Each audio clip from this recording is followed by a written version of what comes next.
Hey man, welcome. Look,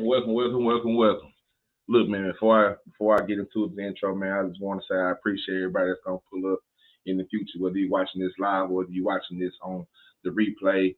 Let me tell you, I already appreciate you. Look, I got a very special guest, a very special person. You know what I'm saying? Up on the docket for today. We're gonna learn about her, learn about what she does, and also learn about the inspirations on why she does what she does. All right. Now, at this time, this is the time where you might want to get your snacks ready. You want to get your water, switch of sweets, and things of that nature. You know what I'm saying? Come build with us. We're gonna do the interview. We're gonna do everything, and then we're gonna drop the link if you guys have any questions. You know what I'm saying? So, like I said, man, y'all know my slogans, man. Mind your mental, stay true and heal, and all that good shit right there. We get this shit started right now. You know how those groupies can try and gank you. Anyway, I'm Tyrone Copeland. It's all good.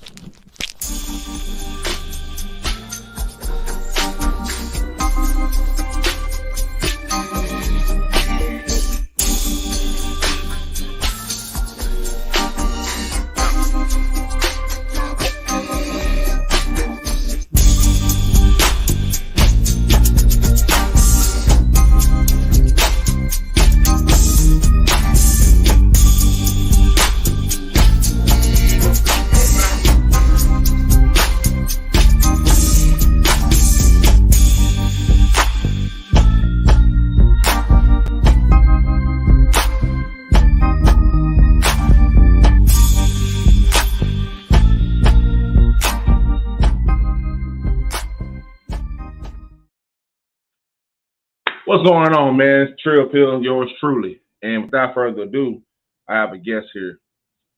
Very important. This is long awaited, long overdue.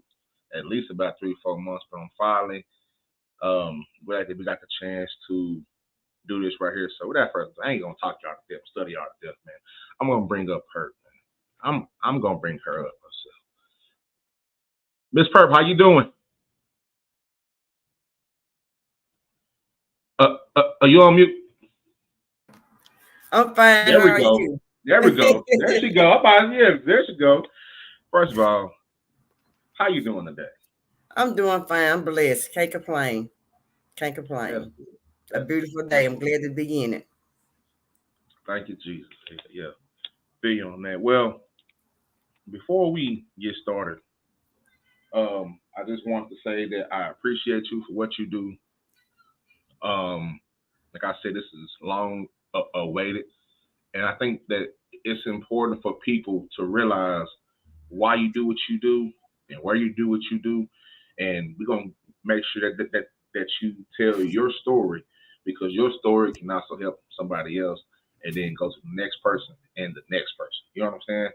So Yeah. before we get to all that, who is Purp? Where is she from? What like where everybody be like, where is she from? Tell I'm us your from origins. I'm from a small town. Um, I'm from a small town, maybe about 4 or 5 hours from Texas. Originally, I moved to I left from there from a supervisor job to Dallas, Texas. To another job. I was at Samsung doing cell phones, and I left there. I went to GE Electric, and I went from there, and that's where I retired at, was GE Electric. I stayed Okay. there for about 25 years. Oh wow. Okay. Okay. For sure. So, like you said, you came from a small town and you came to good old Dallas, Texas.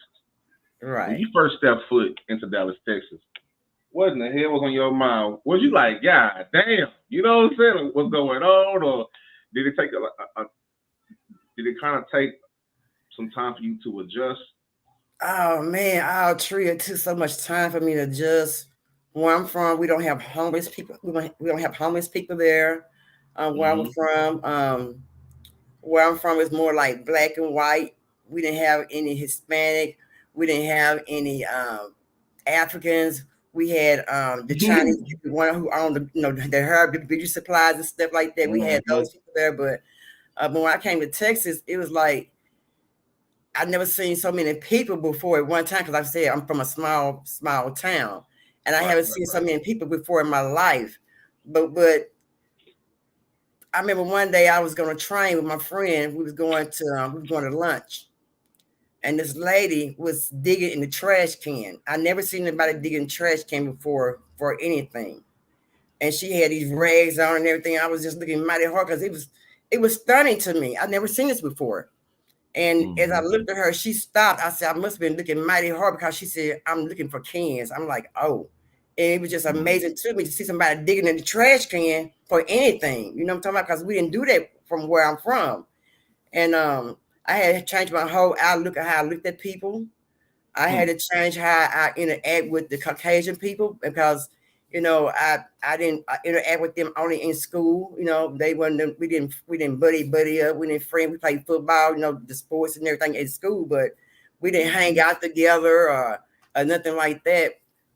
So it was a life changing for me when I moved here to Texas. It really was. And then the freeways. I didn't never do on a freeway like that, like they are here in Texas. I had the back roads, the red clay date roads, and the tar roads, and like that. So when I moved here, it was a very, very big difference. Very different. It changed. So you coming from not only to Dallas, but from a different state? Yeah, from a different state. From a different state. Okay. That is what's up. Because I know for a fact, my mother, she grew up in Terrell, Texas. I used to always ask her like how it was when she finally moved to Dallas, and she was very she was very overwhelmed. You know what I'm saying? Like very that's what you're saying. Just it is like a pace. You know what I'm saying? Like a certain pace that it happens, and then once you get to Dallas, it's like, oh shit, like you know what I'm saying? It kind of makes you think about shit in a different way. The perspective of, like you said, the way you are just around people in habits. You might not even talk to this person back where you from, but in Dallas, where everybody kind of rubs shoulders, you know what I'm saying? It's kind of like have to learn how to deal. Yeah, most definitely. And it was a big life change. I mean, the freeways, the way people drove, and the way they was it talked. driving crazy? Yeah, they drove crazy here in Texas. Yeah, they drive crazy here in Texas. Where I'm from, we don't drive like that. Yeah. It's a little crazy. It's a little crazy. Yeah, they drive crazy, and where I'm from, when from the country, when the ambulance or police ambulance or fire truck come, we pull to the right.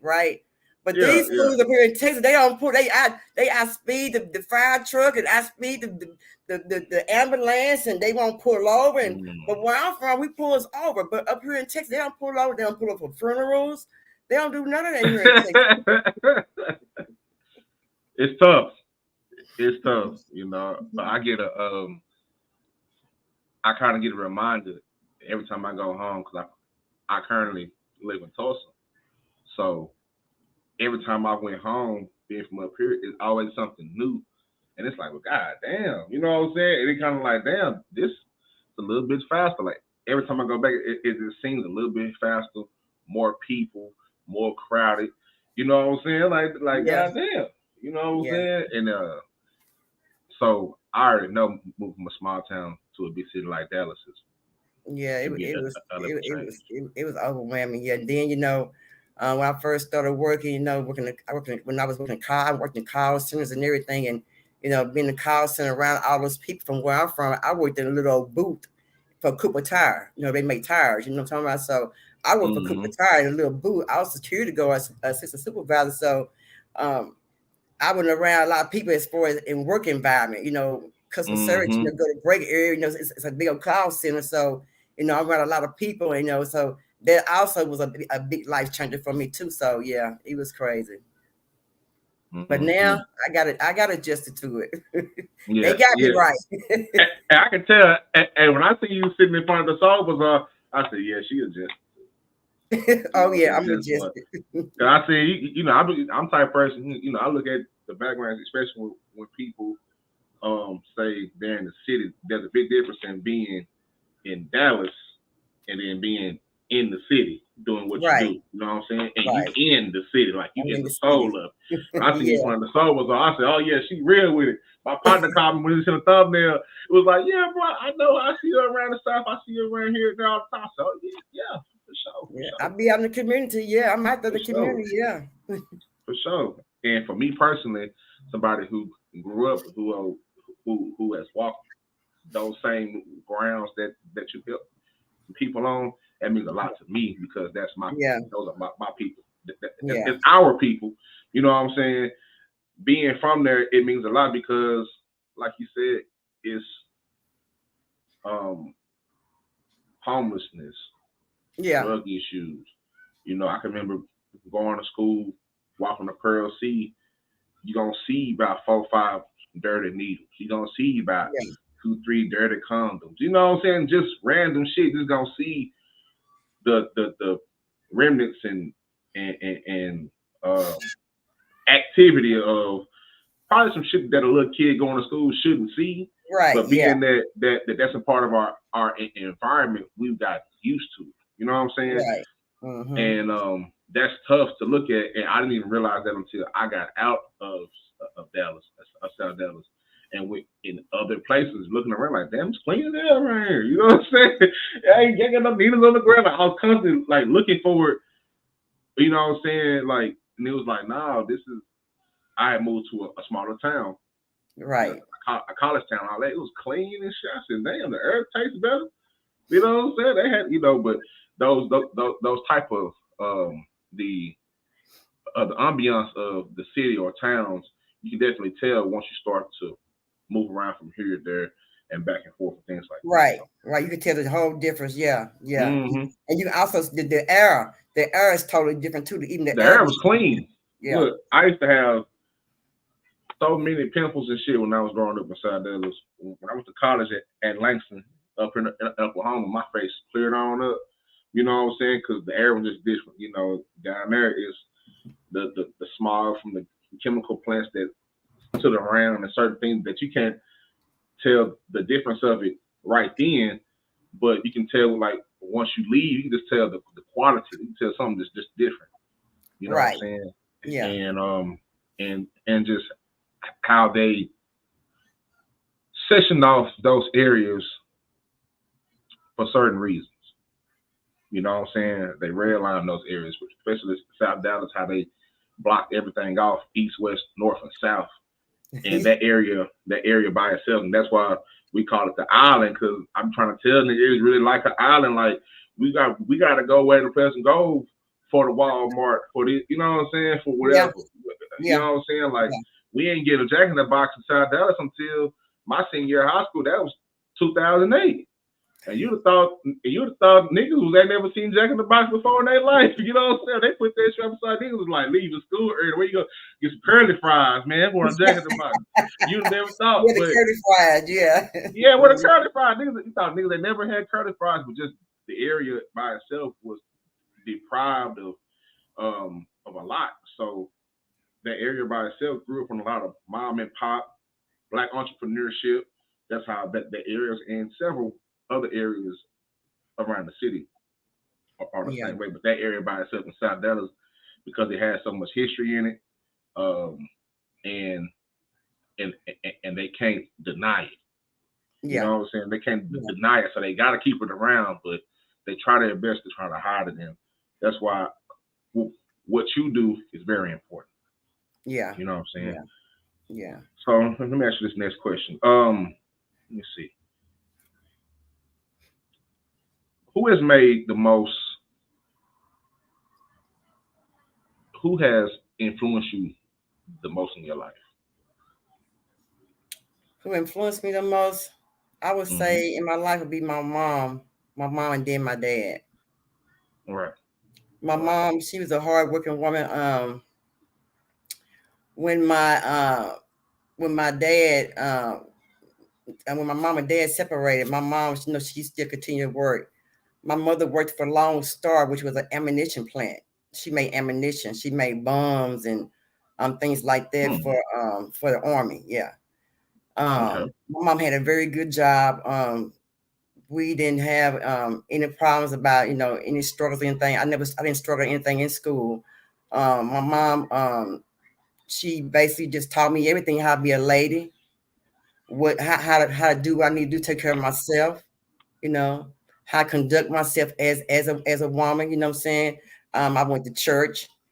Um, I went to church around by, I think I started going to church by myself about five. The pastor would pick me up, my mom would get me Mm. ready, and she'll pick me up. But then at 11 o'clock, and when the service started, you know, I'm in Sunday school and I ate the chocolate donuts, had my milk Mm-hmm. and everything, you know. Mm-hmm. Yep. Yep. I had Sunday school, you know, before they first started the first morning service, you know, with the old hymns and stuff. So that's when my mom would come. So me, my mom, my grandma, with my family, we all was in church and everything. And also my mom, I have five sisters and five sisters and brothers. Um, that we all real close. That we stay here. A lot of stay here in Texas, here in Dallas, and a lot of stay in my hometown. Mm-hmm. Um, My mom also had one brother, which was really a journey. He had cerebral palsy. My mom had a journey taking care of him. So my mom was a strong woman as far as taking care of him. And we learned also as well how to take care of him, because even though he had cerebral palsy, it didn't make him that he was different than anybody else. He was the same person and he was still a human being. You know what I'm talking about? So we never Mm-hmm. treated him any different, you know. So my mom raised us to be respectful and how to treat people, you know. Um, Right.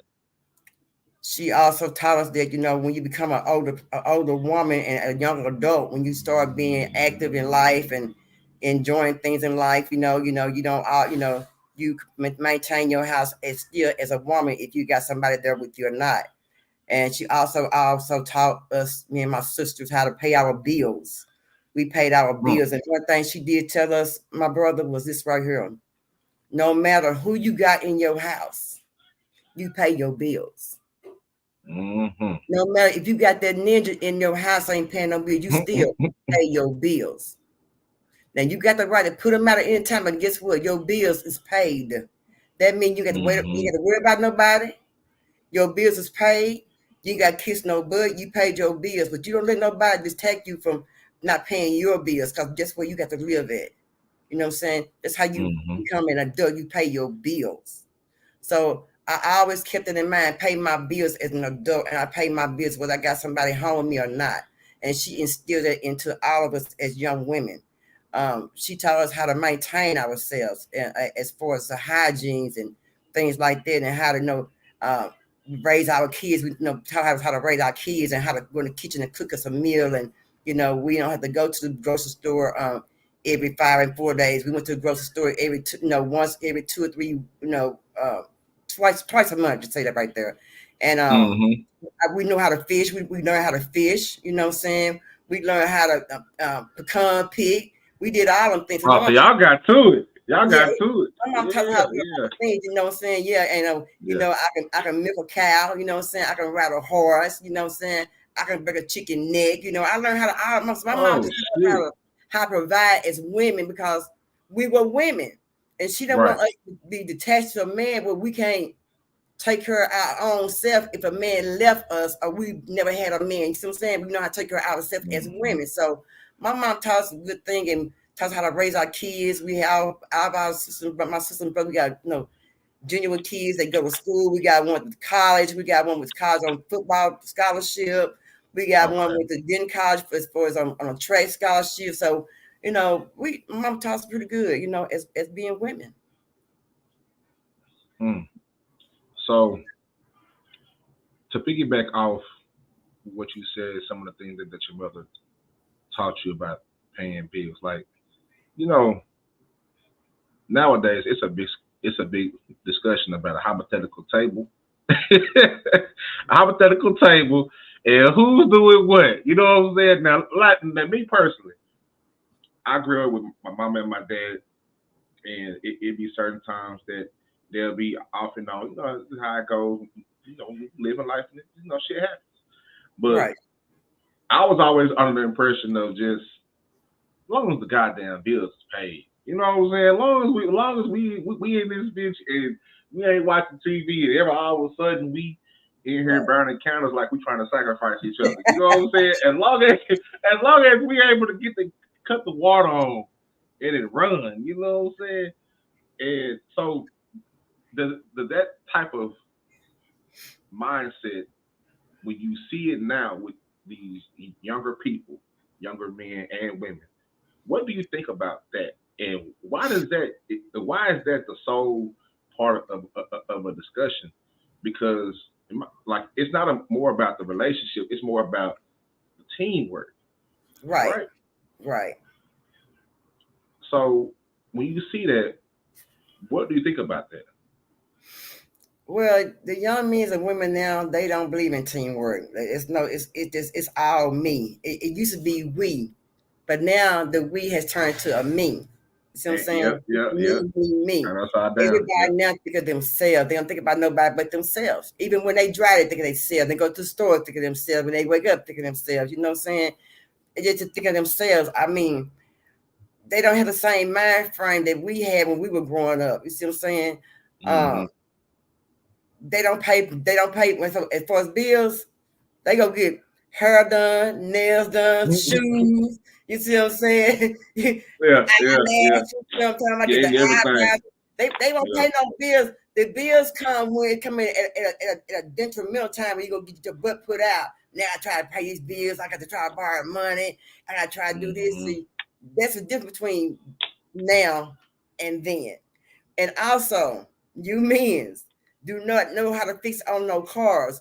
Back then, men knew how to fix on a doggone car. He could change that battery, clean that cable, put oil in Yeah, that yeah. I car, can put look. transmission fluid in that car, Mm, change the cable thing, wires out if you need to change out to go to man say. Look here. look. I ain't gonna lie. I'm not too mechanical savvy, but I can do it, and I have done it. You know what I'm saying? I remember Yeah. one time I had to change a serpentine belt when I was in college. I had just had my first daughter, and I had a Kia Spectra hatchback, 5 speed, and the Oh belt man. snapped on it, and I had to get the goddamn. I mean, YouTube. I was out there like I went to go to autos. I was like this, watching the YouTube. I said, okay, all right, now I put the, you know what I'm saying?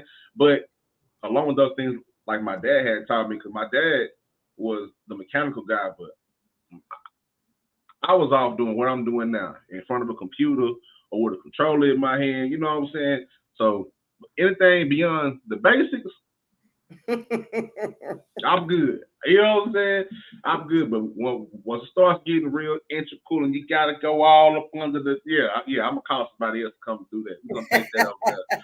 Go, yeah, take that over there. I ain't about to be fucking Yeah. up nothing. Yeah, I'm not trying to do nothing, Yeah. but See, even I can clean my batteries with the coke. I put transmission fluid and all that stuff. I put all my liquids and stuff in my car. I can do that. But as far as going under the car, I can't do. But as far as on top of the car, where I need to do keep my maintenance up and everything, I can do that on my own, and I can change a flat. yeah, gotta be able to do that. And that's how I feel, and that's some of the things where I tell my daughter, and I'm starting to teach her, it's like the small thing. You know what I'm saying? You Right. gotta have the basics mastered. Master the basics. You know what I'm saying? Flats, batteries, fluids. You know what I'm saying? Flats, batteries, and fluids. You pretty much, you know what I'm saying? Make sure your brakes, brakes and shit like that. You know what I'm saying? But Right. it's it's different now. I grew up with my parents were older. My pops, he's 80 years old. My mother, when she passed away, she was 55. She passed away 12 years ago, 2012.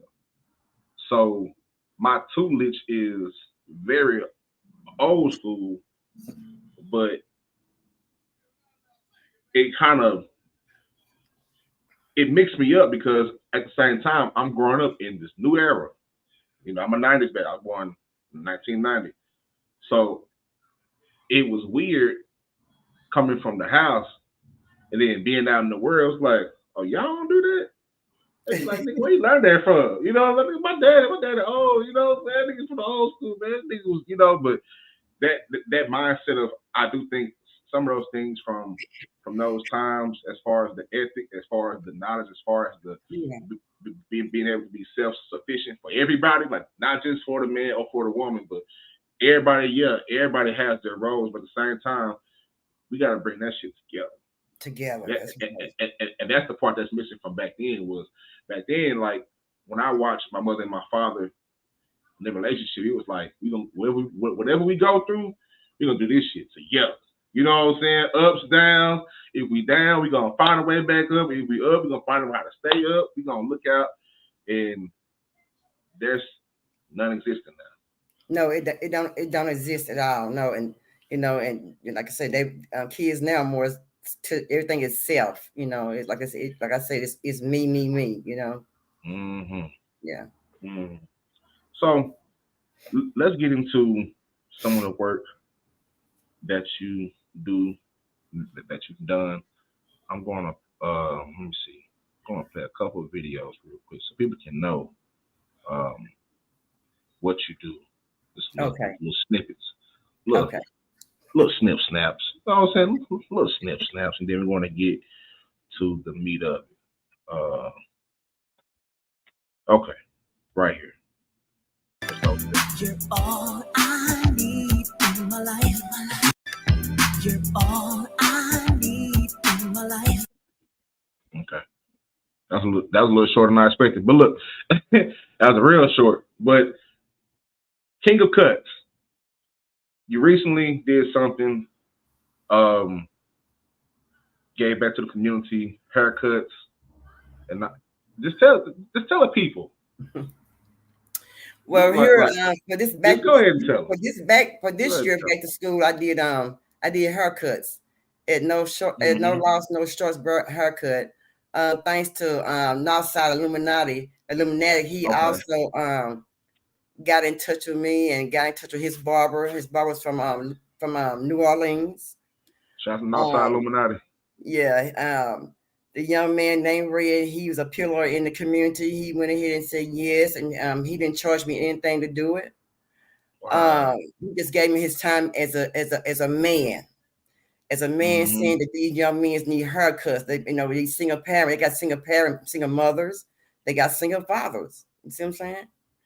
And my thing was to help anybody that I could as far as haircuts. Haircuts are what, $20-$30 now? I mean, I don't know, but I know. Or that should I last time I paid for a haircut. My son, well, that nigga haircut was 40. I said, nigga, you might go ahead and grow that shit out again, man. Grow that shit out again, bro. Yeah, because he used to have long hair.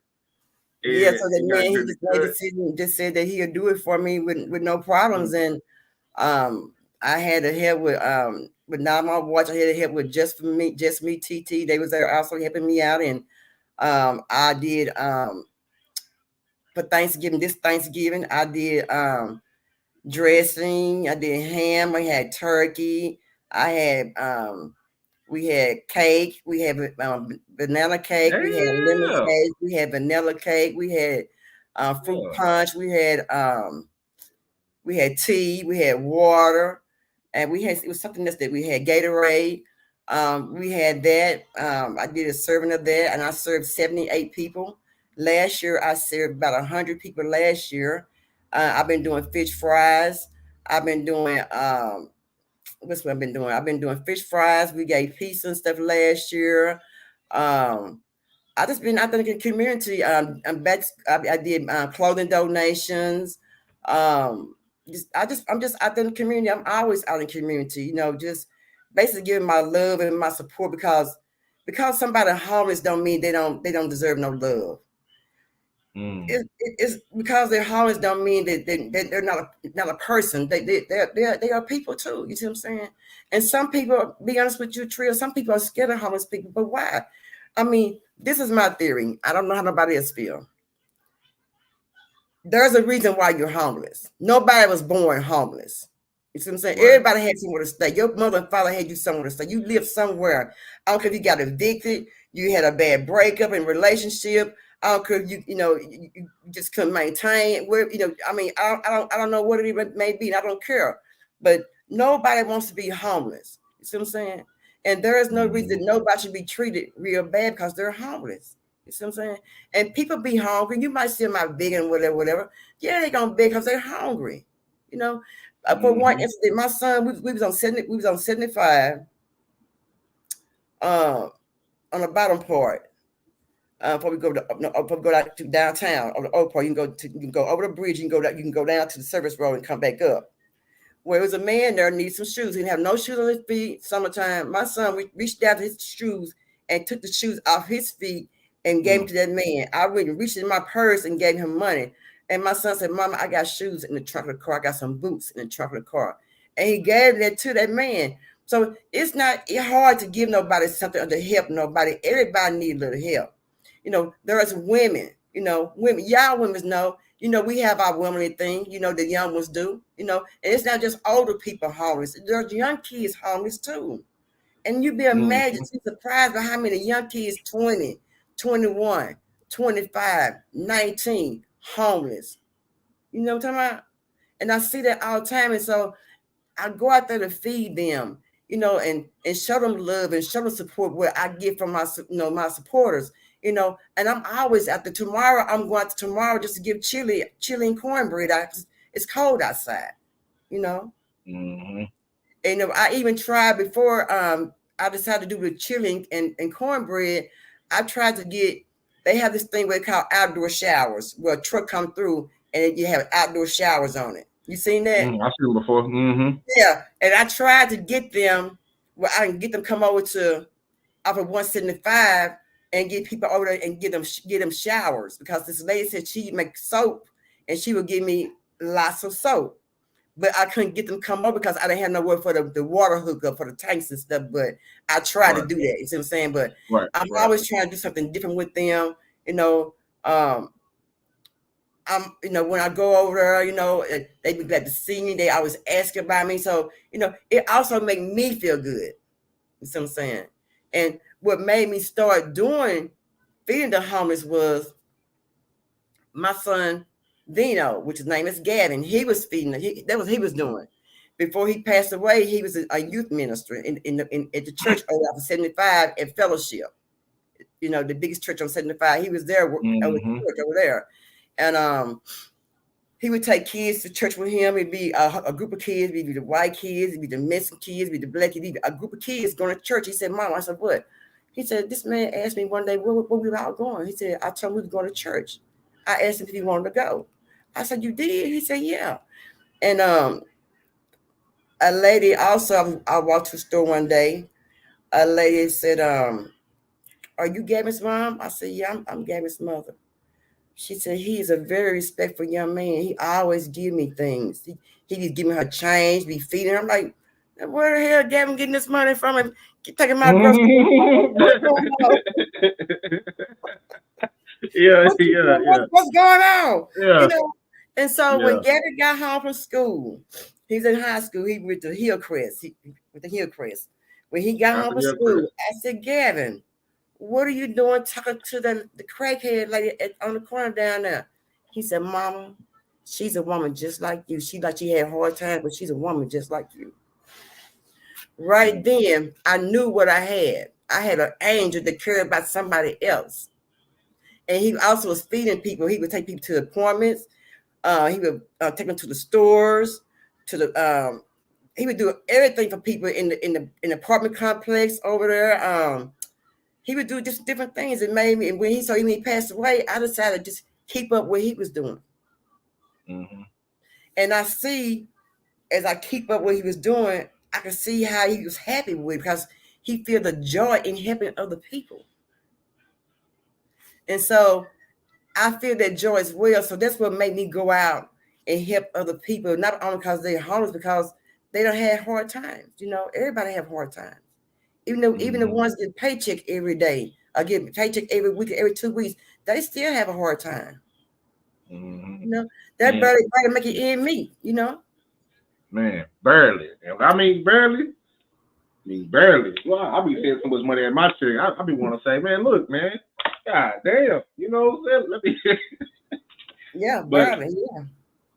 so Yeah. before we get into um, the topic of your son and his inspiration, um, my big brother, shout out to G Brooks. It's him in the chat. He might be here, might not, but shout out to my big brother G. He said something to me a couple weeks ago when it was around a New Year's time. He said, "Bro, the only thing that divides us from inside and outside is a door." Yeah. Yeah. And when she said that, I, I I was sitting back and I sat up and got to thinking about. I said, "Damn." He was like, "Bro, that's it. We paying all this money. It don't matter where you stay, how big it is, how small it is, apartment, house, trailer, whatever.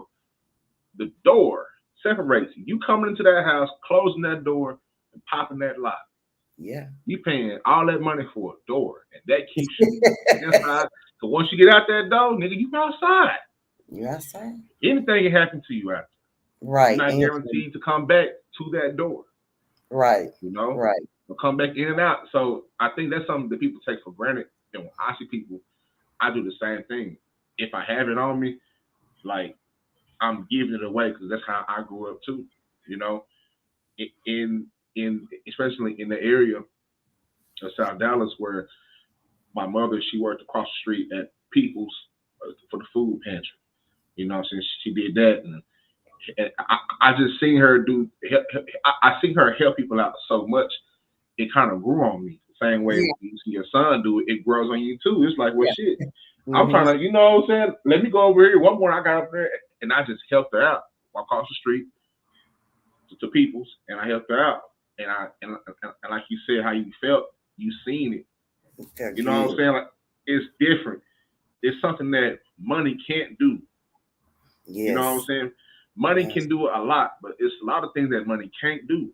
Money can't give you that feeling of, man, I don't know what that person has been through, but whatever they're doing, they got a smile on their face. Just a small thing. It's a smile on their face. You Yeah. know what I'm saying? Yeah. That's one less day that they got to stress about trying to figure out how I'm gonna make these things meet. Right. You know what I'm saying? Right. How they gonna Mm-hmm. eat? That's one less day I took off of them for they can at least get some Yeah. rest. You know what I'm Just saying? Because yeah. Yeah. it's tough out here. You Yeah. know what I'm saying? Shit, I done been to food pantries. You know what I'm saying? I'm tired of. Hold on. Before we get to the young king, I gotta say something to these niggas one time. I'm tired of y'all niggas acting like y'all been rich y'all whole life. Now, some of y'all been alright.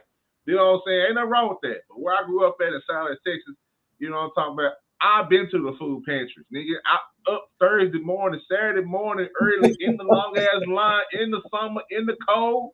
When I was struggling with my babies, food pantry was, nigga. I need that. When I Yeah. lost my job, because that let me know, like, whatever, it don't matter how high I've achieved something. If it all falls down, nigga, Yeah. I know how to get back up. I That's know right. how to work my way back up from. If I gotta, okay, cool, lost my job, whatever happened, no Mm. matter how I lost it, whatever. Okay, food pantry. Let me call this. Let me get Yeah. these bills taken care of. Come Let me, on you know now. what I'm saying? Come on Before now. I start to do everything else, yeah. So I know I'm tired of niggas acting like they always had it. Everybody ain't always had it. Very few people always, but you gotta know how to make it. Right. You got Like to know how to to make make it. You it got for to know how to yeah, make you it. gotta keep your head above water. It might be Yeah. up to your goddamn chin, but the Yeah. head gonna stay above water. You know what I'm saying? Wait a minute before we, But that's but that right there is important, and there were people like you Yeah. and what you do who were there to help, and that's the Yeah. importance. Yeah. Tell us about Gavin. Oh man. Gavin was a smart young man. I think he went to Hillcrest High School. Um, Hillcrest Panthers. yeah. That has some battles. He was he was very talented. Gavin, he can sing. He had a very pretty voice. He could sing. He had a very pretty voice. He was always genuine to everybody. He knew how to treat people. Um, he just a guy that always put a smile on your face. He always gave me kisses, hugs, and always took me shopping. He did things for me without me asking him. He did the things that a young man, supposed to do. As growing up, and he worked for Metro PCS. He would do the clothing and open for Metro PCS on Northwest Highway. He did that. He worked for UPS. I guess he must have been pretty good because they was fighting over who's going to get him for the next following year. Yeah, Because people would get yeah. mad, and everything. So they were arguing about who's going to get him. So he must have been a pretty good worker. But other than that, Gavin took care of himself as a young man. He didn't argue. He didn't do no cussing. He loved everybody. He was a counselor. Counselors are very sweet people. They're very genuine people. So he had a big heart. He just I was with his friends. He played basketball every day. He went to the recreation center, played basketball every day with his friends, and I always had friends at my house. I always got people come to my house spend the night. His homeboys, mom be gonna put him out, come to Gavin mama house, come to my house. Got his homeboys in the house, everybody eat my food Yeah, up, kickbacks. yeah, yeah, I'm spending feet, you know, you know, you know, he, yeah. he did that, and he always gave clothes away and stuff, and he always he enjoyed his life. He didn't have any kids. I just hate that. He didn't just have any kids, but he always told me that he didn't want any kids until he got married. So I respected that. So Yeah, yeah. I respect his wish. You know what I'm saying? So he wasn't married, so I didn't have any grandkids. No, he didn't give me any grandkids, but I still have the love. I feel the love all the time, and it's hard. You know, when you lose somebody, but you got a lot of memories. So I got a lot of great memories that he left me, and man, I mean, I always have a smile on my face all the time about him. But he brought me a lot of joy. He ate a lot. He ate a lot. I feel he had 3 meals a day. He had breakfast, lunch, and dinner. He ate plenty of food. And it can be times where I remember where I had got sick and everything, and I had got something was wrong with my belly, and it had got real swollen. I couldn't work, and he would, like, when he go out to his friends and everything, they might go to eat, and he would never eat all his food. He would save me some, you know. And Yeah. his friends tell you, Gavin never came home without calling me, asking me, if I need anything or if I'm all right, and he always calling, checking on me. You see what I'm saying? But every time he went out, he always saved me some of his food. He didn't have to, but he always thought about me. I was always, on his mind. He always thought about his mama. You know what I'm saying? And I always told him, when a man get home from work or a man get out of school, he comes straight home and check on his household to see if anything missing, what done went on, if everything all right. And he always, and both of my boys always come straight home from work or from school. They don't go nowhere else first. They come home to make sure everything's all right at home. And he always come home to check on me all the time. He always calling me, but Gavin was a very good young boy. He was a very good young man. That was my king. I got two kings. That was my young king, and I just, wish that, some of these older kings would get with some young kings and help them put their head in the right place, Right, right, right, right. Um, you you wanted me to show a video. Oh, let me just say you out here too. You said you from Terrell, your mom from Terrell, right? Yes, ma'am. Gavin fathers was from Terrell. Gavin went to school in Terrell, and the elementary school in Terrell. His aunties worked at the school district down in the cafeteria. So you may know some people, yeah. So he was raised up down there in Terrell with his family members down there in Terrell. So and right today we all still good friends. They all call and check on me, and his dad still call and check on me and everything. But yeah, people in Terrell, those some good people. Good people in Terrell. Hey, shout out to Terrell, Texas, man. I love them all. Shout out to Terrell, man. Shout out to Terrell T, man. Shout out to them. Yeah, man, some good people down, some genuine people, man.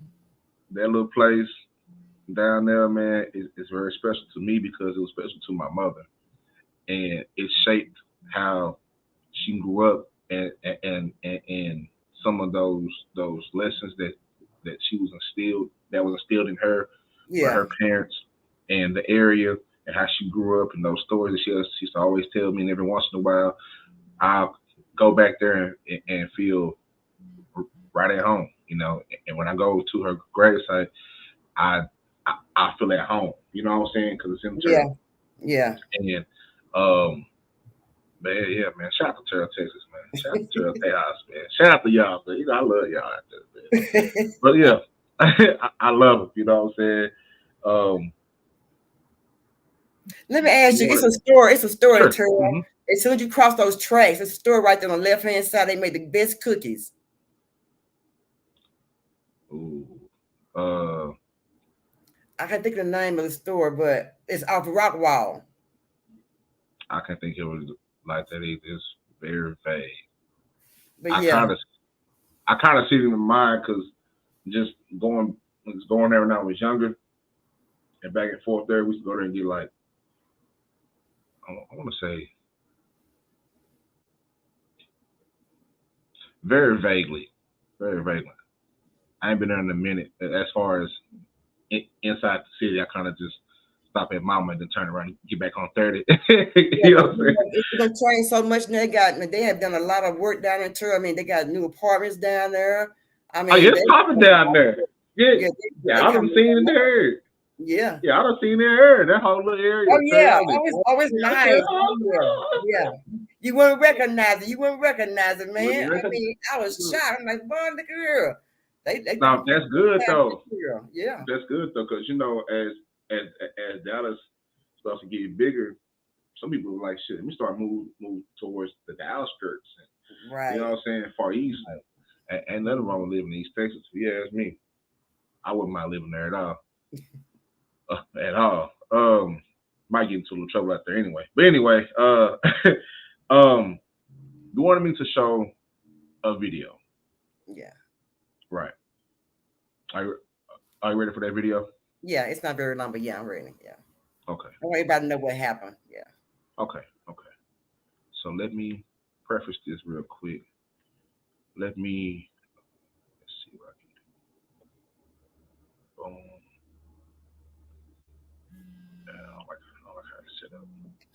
There we go. Okay. I don't know by name. Everybody put their Glocks in the shit up. Oh, that's not Just that's throw them far. down the floor. Hold Yeah. on. Throw down.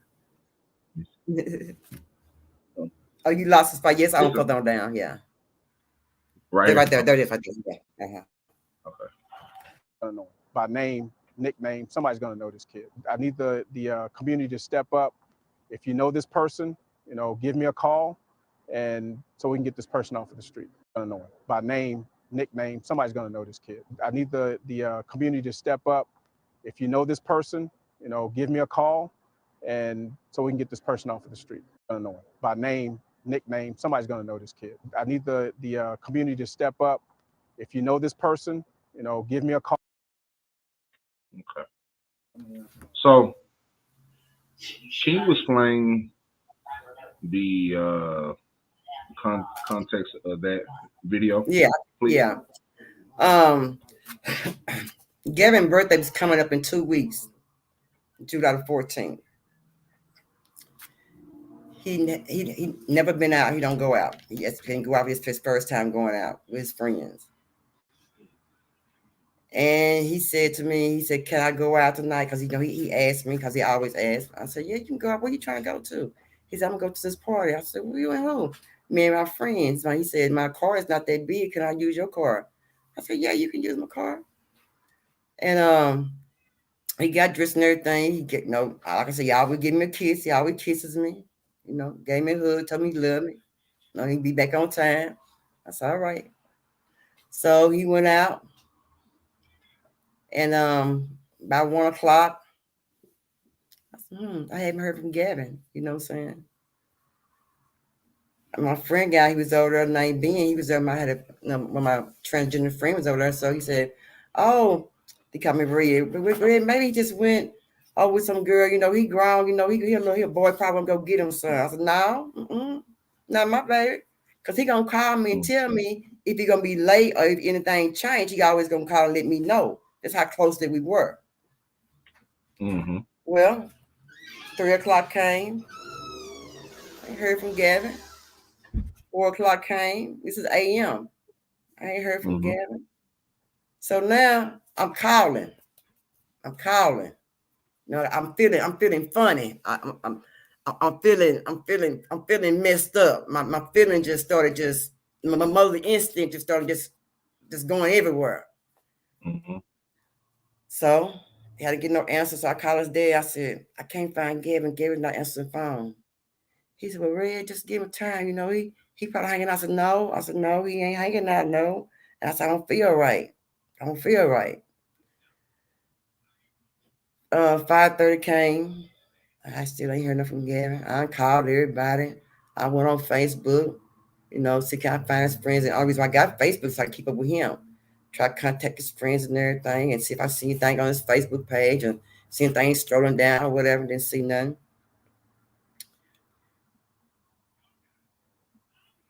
6 a.m. came.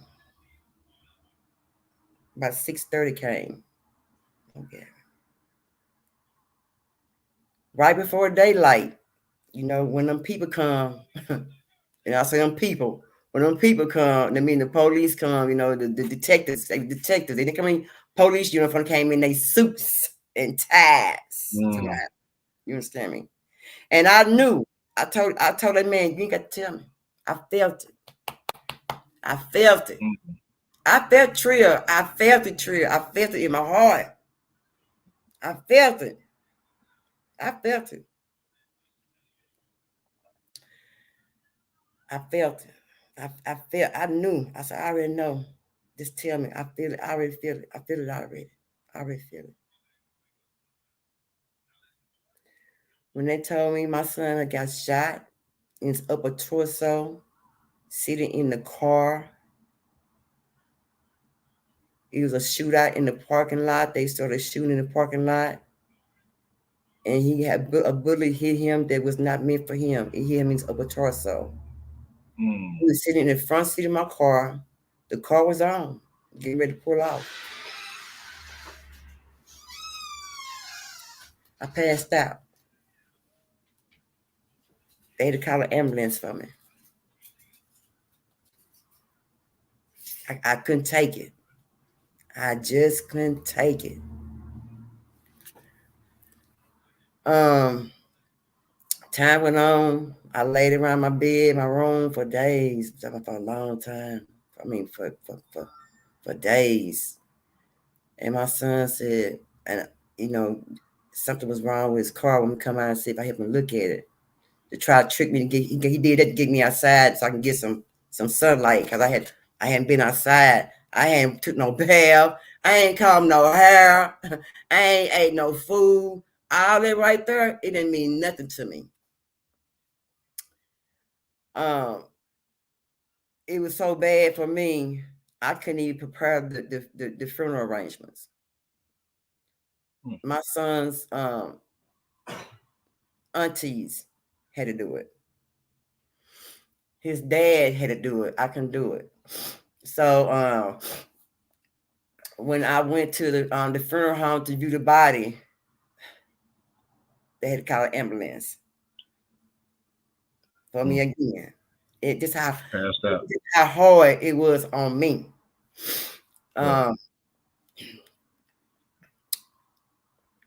It was very hard for me. And it's still hard right today, but I push myself through it. You know what I'm talking about? I pray, I meditate, I pick up that Bible because that's my friend.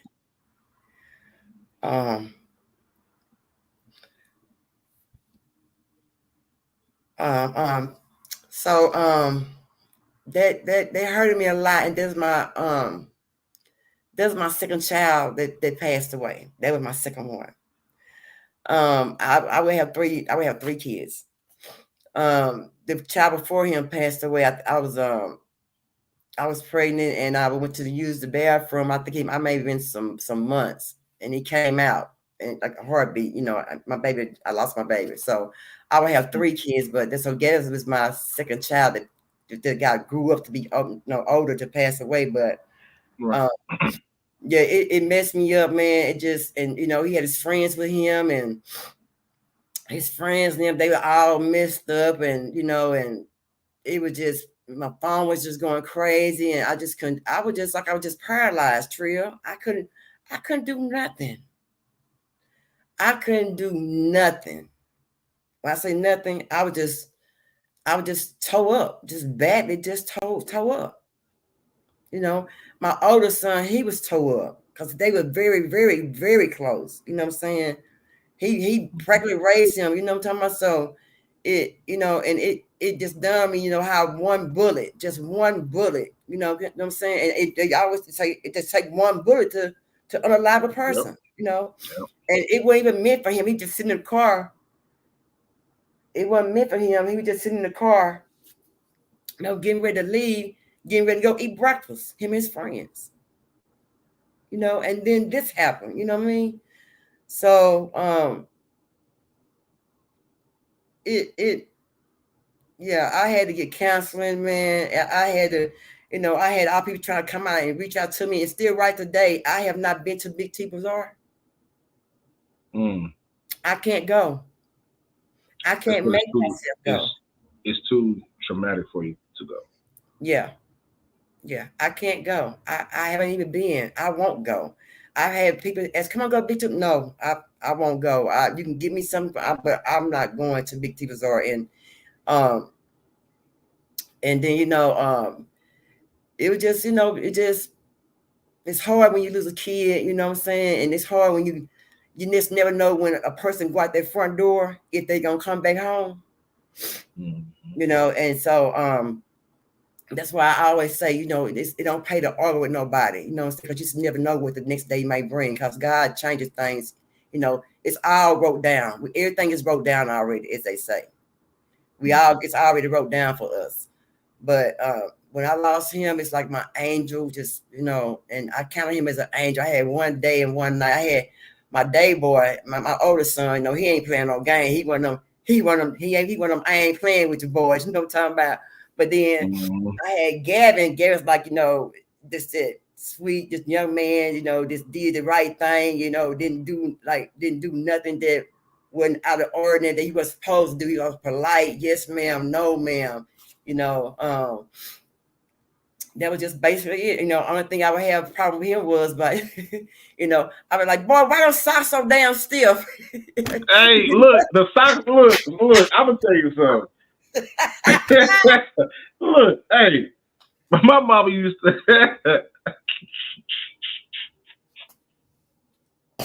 That's the only thing I had. That's the only problem I had. And that shit hit me in my soul. Cause boy, I thought, hey, I'm gonna tell you something. Look, my mom was coming there. And she cracked that door open. And look at me, just like I'm looking to the camera right now. Nigga, boy, them socks gonna stand up by themselves. You need to put them, throw them. I said, all right, mom, no, take them off. And when they real still, they get glazed on the bottom of them. It's like, I don't know what that is. But mama, boy, take them off. We get you some more. Boy, the whole room. Nigga, leave out, go outside and come back in. That's the only problem I had, Trill. That was the only problem I had with him.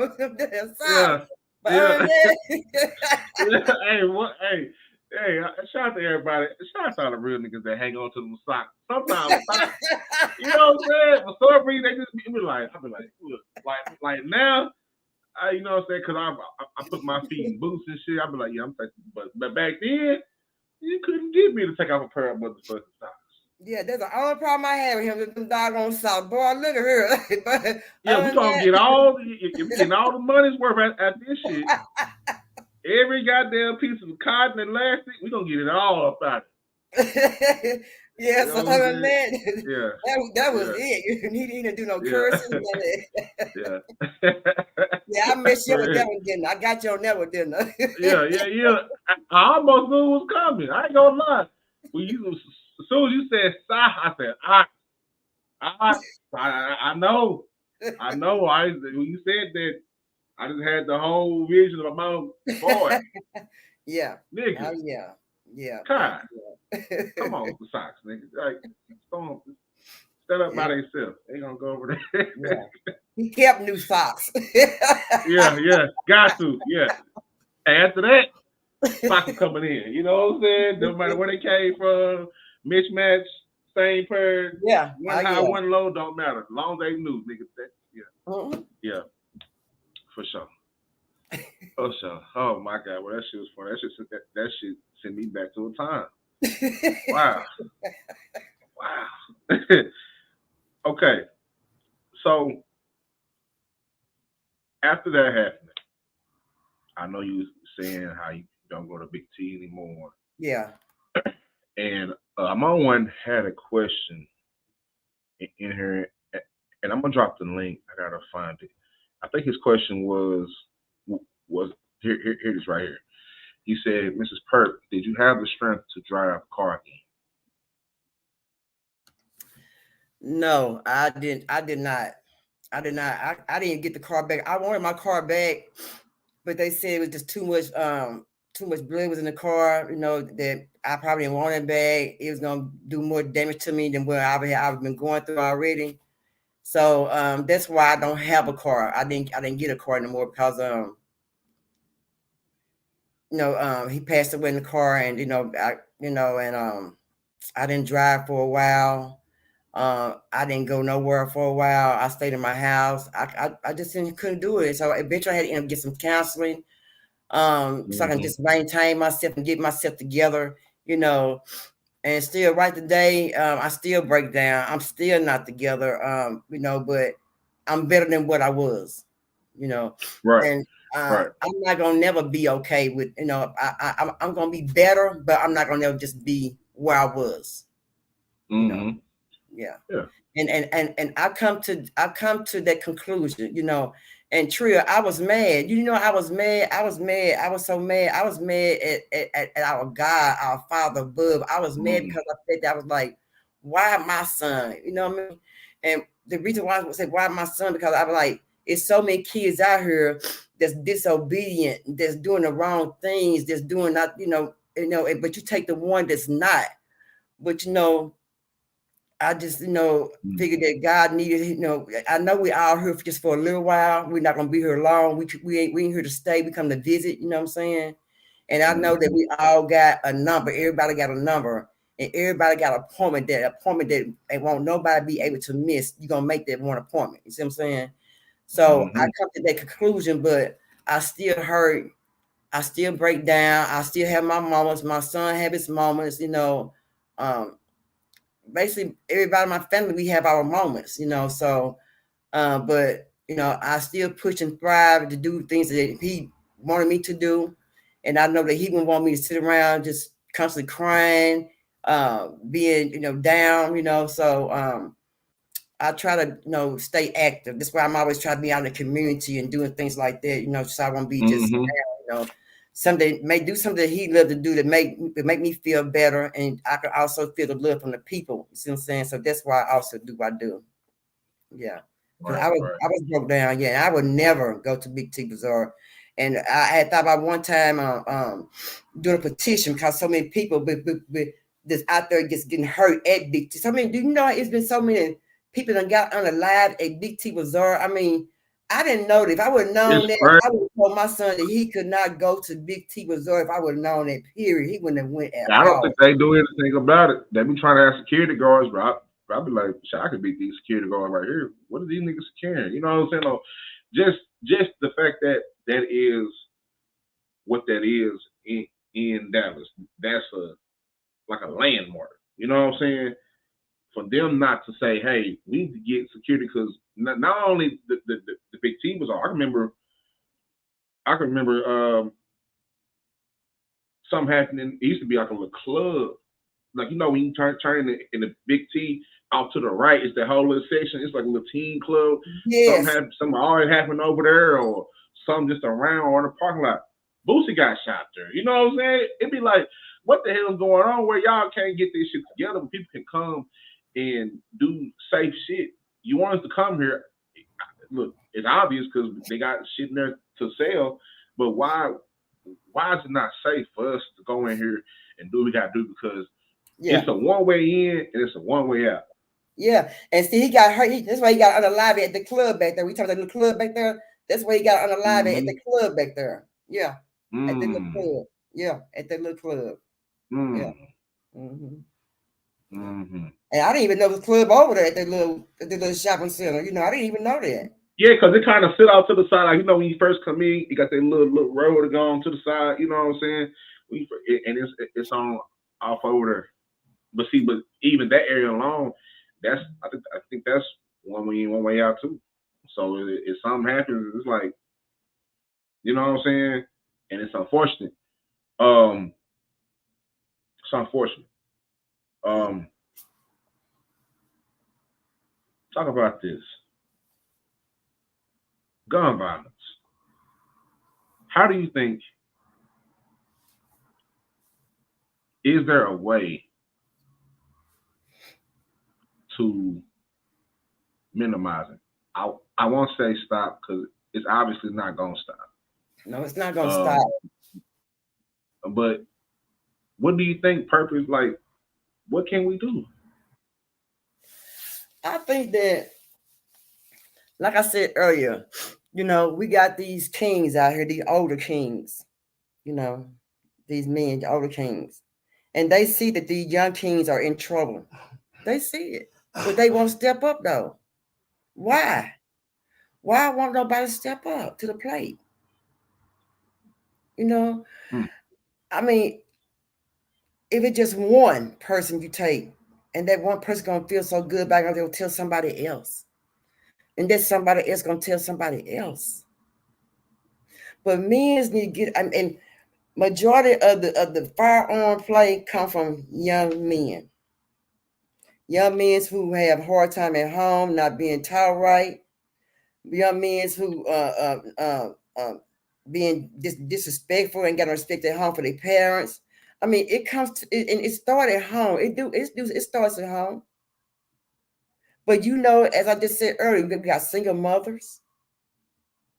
You got single fathers. Right. But let me get back to these mamas.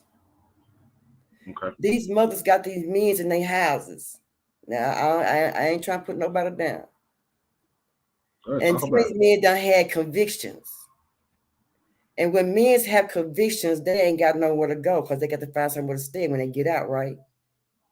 And it's hard for you to get an apartment when you have been convicted.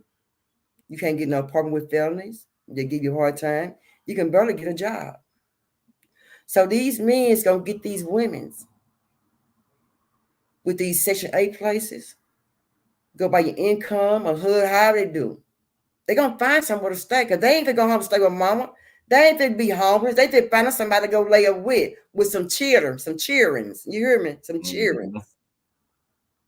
They're gonna be in there eating food stamps up, everything. But you remember, this is my boyfriend, and this boyfriend didn't raise your kids. You had the kids before your boyfriend came up in your household. Now you got this man coming in there with all this raising hell, and he bring these firearms up in their house. And when your kids see this man treating you in a kind of way, what do you think he gonna do? No. You hear me? Yeah. So I believe a lot of that has something to do with the household, with the women's who let men's coming in the household who they ain't for sure about, need to be right, real men. I blame people who don't put their firearms in the right, put their firearms up. When you have a firearm, your firearm ain't to be told to everybody where your firearm is at. Your firearm in your house is where you put for safety, not for everybody to know where your firearm is, up on no pillow, in no clothes, off in the couch. Your firearm don't go there. Your firearm goes somewhere up safe. Get a you got a device that goes on the handle. You got You got safe for Mm-hmm. firearm. You got a safe for the shotgun, for the long ones. You got all that. So Mm-hmm. there's no reason why somebody should be hurt. A child should be hurt at home if you got a firearm. But they said the safest place at home. The safest place is to be at home with our firearm. But I dispute that because of the fact that if you are a single parent and somebody breaking your home, you're gonna need something to protect yourself. Woman, man, parents. You see what I'm saying? You have to have Mm-hmm. something. The lifestyle that we are in right today, you need something to protect your household, brother. A bat ain't gonna get it. A knife ain't gonna No, get not no it. more. Yeah, You feel me? yeah, You're yeah. gonna I need don't. something. Yeah. That part I do disagree with, but I do agree with you. You got to put it up in some kind of way where it won't hurt nobody. That's all I'm Mm-hmm. saying. You see what I'm saying? And that's just how Right. I feel. You know, um, even myself, I have a safe. I have a safe. I put my stuff in my safe. I don't just leave my stuff out. I did, but I don't do that. You know, and I think that if people did that, it'd be more safer for the children at home as far as going out, thinking it's a video game, because it's not a Yeah. video game. You Yeah. know, kids six, Yeah. 7 years old see people playing the video games on TV, but then when they see the real one in person, they pick it up. That person is not gonna come back alive. They ain't gonna jump back up and start running. You feel me? They Yeah. ain't Ain't no response. right, Yeah. Ain't no right, response. Yeah. Yeah. right. Yeah. So, let me stop you right there if you don't mind, and because I want to expound on that. The content that's out, the games, music, TV, movies. How much of that do you think has an effect on gun violence? I say 90%. 90%. Mhm. Okay. I say 90%. Do you think because we see it so much, like after you see something so much, you kind of grow a tolerance for it? Like Right. we see guns. Being from down south, you get it. You know what I'm saying? It's something you gonna. I mean, being from anywhere, especially down south, in Texas, Oklahoma, Louisiana, or anywhere down south where gun laws are more open. You know what I'm Right. saying? Where Mm-hmm. you better off having one than not having one. You know what Right. I'm saying? Mm-hmm. I'm not particularly. I don't like having guns, but I know it's necessary To have one. That's to right. That's have right. one. You know what I'm saying? Because ain't nobody Mhm. trying to fight no more. And a big nigga No. like me, they gonna shoot me off the top. They ain't about to be fighting a nigga like that. And I know better. You know what I'm saying? Hey, look, that ain't gonna no fight. Man, I'm all 5'11" and a half, 280, kind of swift. You know what I'm saying? Still somewhat athletic, not quite washed yet. So if you let me get a hold of you, it's going down. This nigga over here, look at his shoulders. We not about to fight that nigga, man. Shoot that nigga. You know what I'm Yeah. saying? I already know. Yeah. That's why Yeah. I stay out the way. But that's the mindset.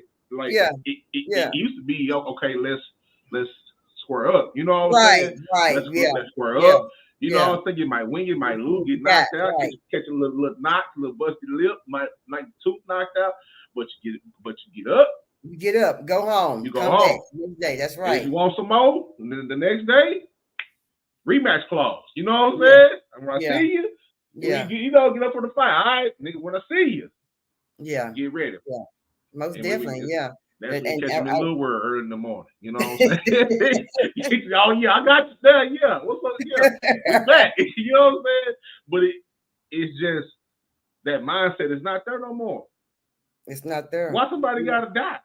Now, on the other hand, it's a lifestyle where it's like that. But I'm speaking on just if you just a normal person, you just out and about, you chilling. Where, what part of the game is not getting the person that you wanting to get why somebody that's innocent ain't got nothing to do with nothing. Right. Feel what I'm saying? Mm-hmm. If y'all over there doing what y'all doing, go over there. Go right. in the field right. somewhere and get right. like the old heads do. You know what I'm saying? Yeah. Get behind the, you know what I'm saying? Yeah. Yeah, but it's kids, it's people who don't know what the hell going on. They just out. They have a good time. Mm-hmm. A lot of times they get caught. Right. You know what I'm saying? They get caught, and it seems like there is no remorse when you hear them talking court. Some of them have remorse, but a lot of them don't. A lot of them is like, well, shit, it just whatever. It ain't no well, shit is just, nigga. Yeah. It's not that. Because if I catch you, you know what I'm saying? It's going down. You know what I'm saying? Yeah. But it's mind blowing, and I hate that it happens because so many of our young brothers, go down. Yeah. I just wish some like men would step in, and I wish they have more community meetings. You know what I'm saying? And I have put more awareness out. We need more. We need a lot of awareness out on firearm violence and domestic violence, and a lot of awareness on all violence. Period. We don't have a lot of awareness out, and people back in the day, men would take young boys in and pick them up to the side and put a little something in their ear, whisper in their ear, or in church, they'll whisper something in young man's ear, by the way they're supposed to act, this and that, you know what I'm saying? But now men just don't do that. They think I don't know, they think it's funny, or it ain't their business, but sometimes some young men need to be talked to. They just ain't got that man there to talk to help them put another thought in their mind instead of the wrong thought. Put their mind on a different course than the course that's already on, try to hurt somebody.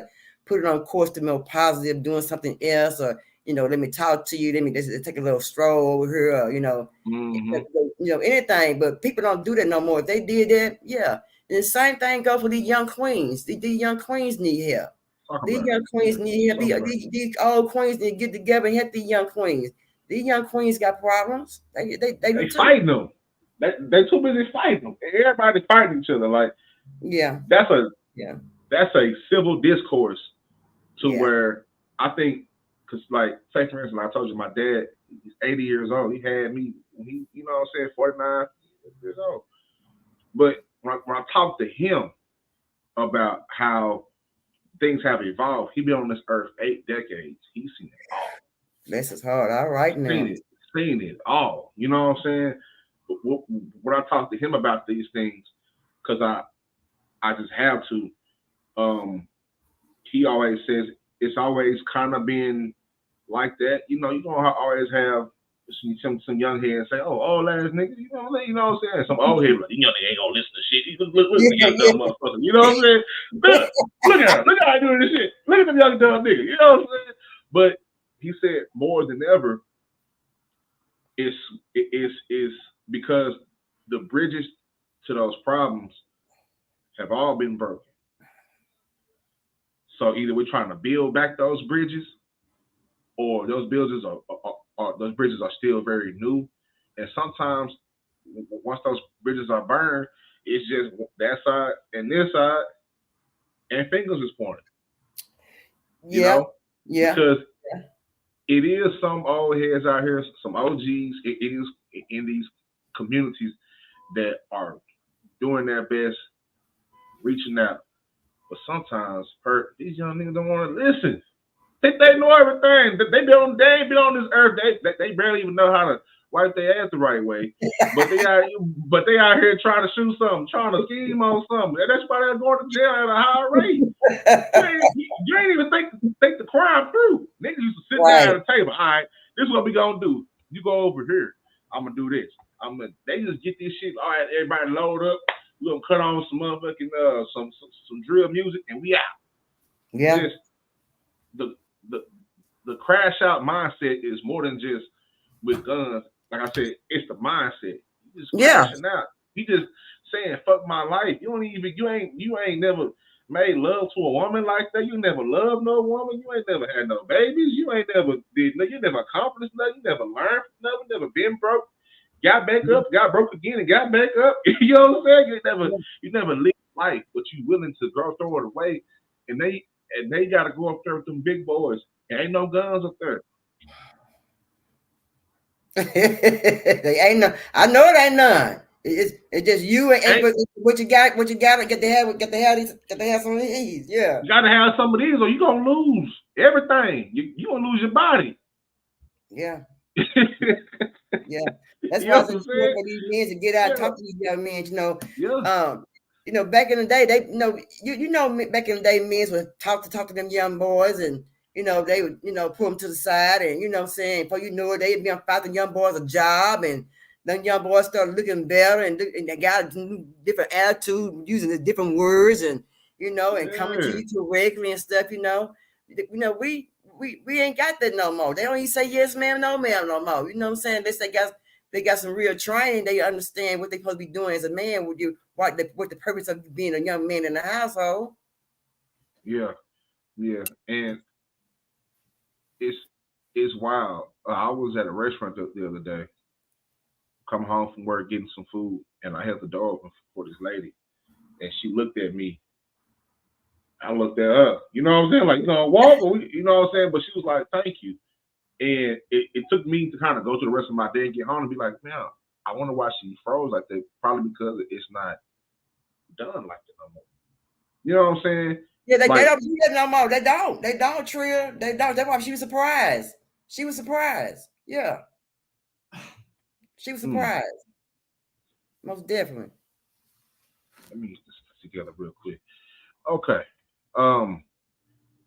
Let's pivot right here. Domestic violence. These two topics kind of they're very parallel, Yes. Tell me what's going on, because we kind of touched on it, but it's the darker side of the conversation, or piece of the conversation we were having earlier about the hypothetical table and the relationship. So we're gonna circle back to that. And so the other side of it, what is going on with these people? What's going on, Purp? Talk to me. Talk to me, OG. What's going on? Man, I don't know what it is. First of all, it go back to what I said from the beginning. These men's out here moving the house with these women, and they ain't knowing nothing about them. I don't know nothing about them. The way they move, their personality. I don't think they seeing this someone to stay at. She fine, she this, she that. You know what I'm saying? And I ain't got that much rent to pay. I'm gonna lay my head over here. And when you have somebody in your house that really don't really fit in there, when your kids only normally have just you and them there, it's gonna be a different fracture going on in the house, because somebody gonna feel like mom ain't paying me no attention and things like this. So I feel that some of the domestic violence, just like in the household, some men's coming there and run the whole household and have the kids scared, the mom scared, have everybody scared, and the main thing mama say, when kids go to school, don't you put nobody in my business, but go on my house, stay in my house. You know what I'm saying? And the kid and mom getting abused at home by this man, even by daddy. You gotta go to school, be scared. You know what I'm saying? And people can really tell when something ain't right with you. The older people can. You see what I'm saying? And they're not saying nothing, going back home to the same torment, being abused. And sometimes when you get abused, you need a safe haven. And and I know when you get in a relationship, you got the same friends. You and your man got the same friends. Y'all go out with the same people. Y'all hang out together. Y'all go socialize, party, bowling. You know what I'm saying? Whatever together. So people don't know how to. They have to separate themselves from the same relationship you had with your man friends and you. You see what I'm saying? And when you want to get a way out of being in domestic violence, you have to find yourself a safe haven. You can't always tell your abuser, that I'm moving, because if you do, he's gonna want to hurt you. You know what I'm saying? Well, you can't go nowhere. And the main thing about this trip here, and I've heard it, and when I say it, you're gonna say, yeah, I heard it before too. When a man gets jealous and want to just basically control you, even a woman want just to control you. You see what I'm saying? They put things in your mind to where it looks where you have to repeat it back where it looks better to them.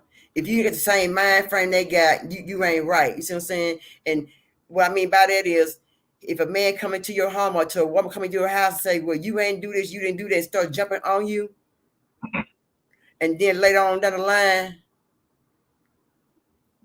she say or he say, "I love you." How the hell you love me? And you beautiful? Oh, I'm beautiful now because you done beat me up. I'm looking the way you want me to look. Now I'm looking just right for you. You see what I'm saying? I'm not looking right for nobody else. Now I'm looking just right how you want me to look, beat up. You know what I'm saying? Busted lip, black eye, man or woman. You see what I'm saying?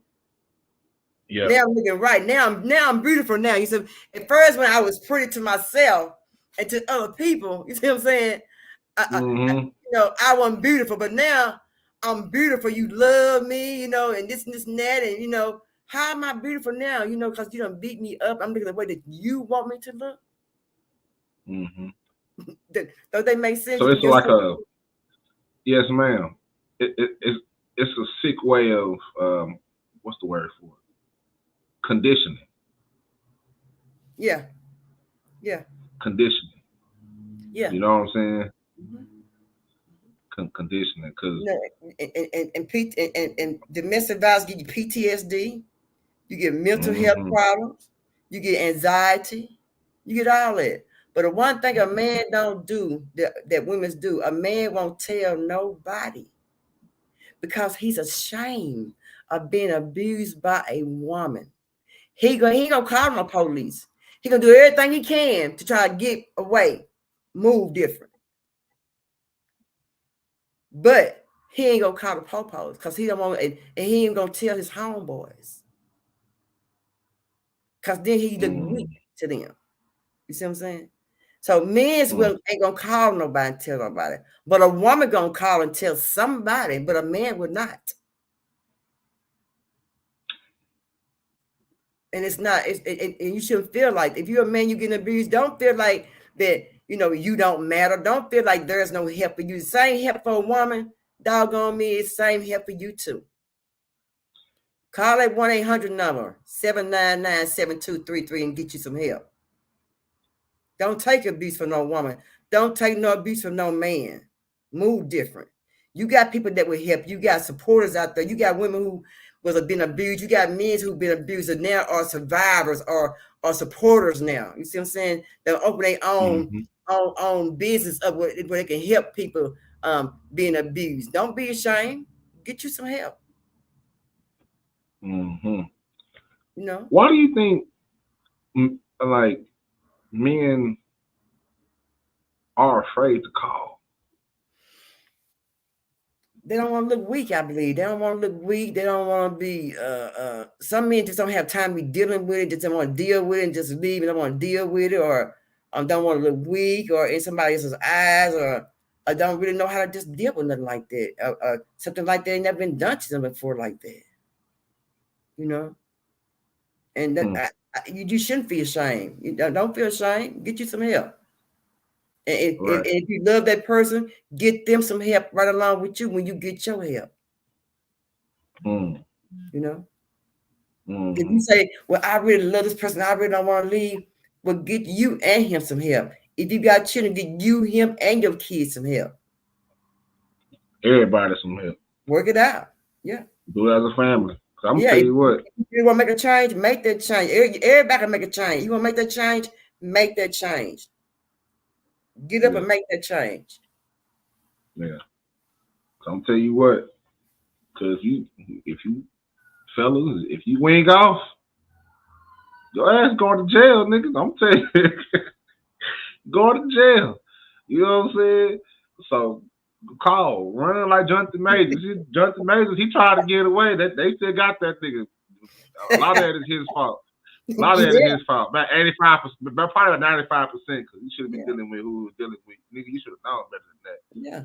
That's why I say, You know what I'm saying? But don't have the same friends. Don't, get different friends. If the man abusing you, if the woman abusing you, most likely y'all been in a relationship, y'all got the same friends. You know what I'm saying?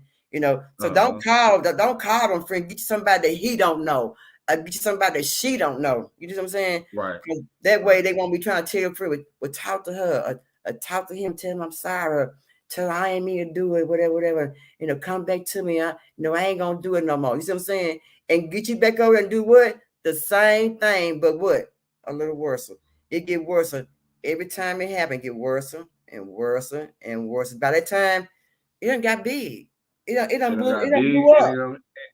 It done and blew how up. many and how many cases that we don't see?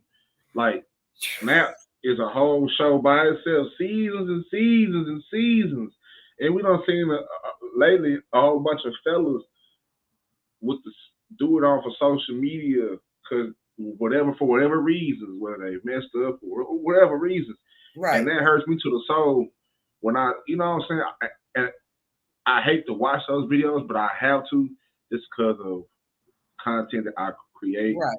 and Right. just having to have I kind of have to take my emotions out of it so I can try to analyze it. It's like, damn. Mhm. But that dude, his name was Rashid Black. He killed everybody. Killed the ex-wife, killed the new one. Bro. Oh, yes, yeah. But it's like, at what point do you say, all right, man, you know what I'm saying? It's like, why is that an option to even go to? You know what I'm saying? And I'm not sure about what the abusers was, but Right. it don't even matter whether it was there or not. That Right. happened. Right. Something happened to a point where he was like, "This is my only option. I got to do this," and then off myself. But sometimes I know you said I don't know what make a person do that, but I just feel like you just need to when you get that heated, just walk away. I don't care if you can go get your room, sleep in your car, call somebody, and call a pastor, anybody. Just walk away. It ain't that serious to hurt nobody, and then the babies and all that. I think it's just crazy because uh, everybody want to live their life to the fullest. You see what I'm saying? And everybody want to see the young ones grow their life to the fullest. You know what I'm saying? So Sure. I just say just walk away. But let me just say this too. Now I got to put a little butter now. Trip here. Here we go. Okay. You got some of these women's weak women. Yeah, I said weak. When a man said to him, "Won't be with you no more," he want to leave. He started grabbing his stuff. "Oh, don't leave. Oh, I'm sorry. Don't leave. I won't do it no more." And guess what you do? You run by the door. Oh man, hey, hey.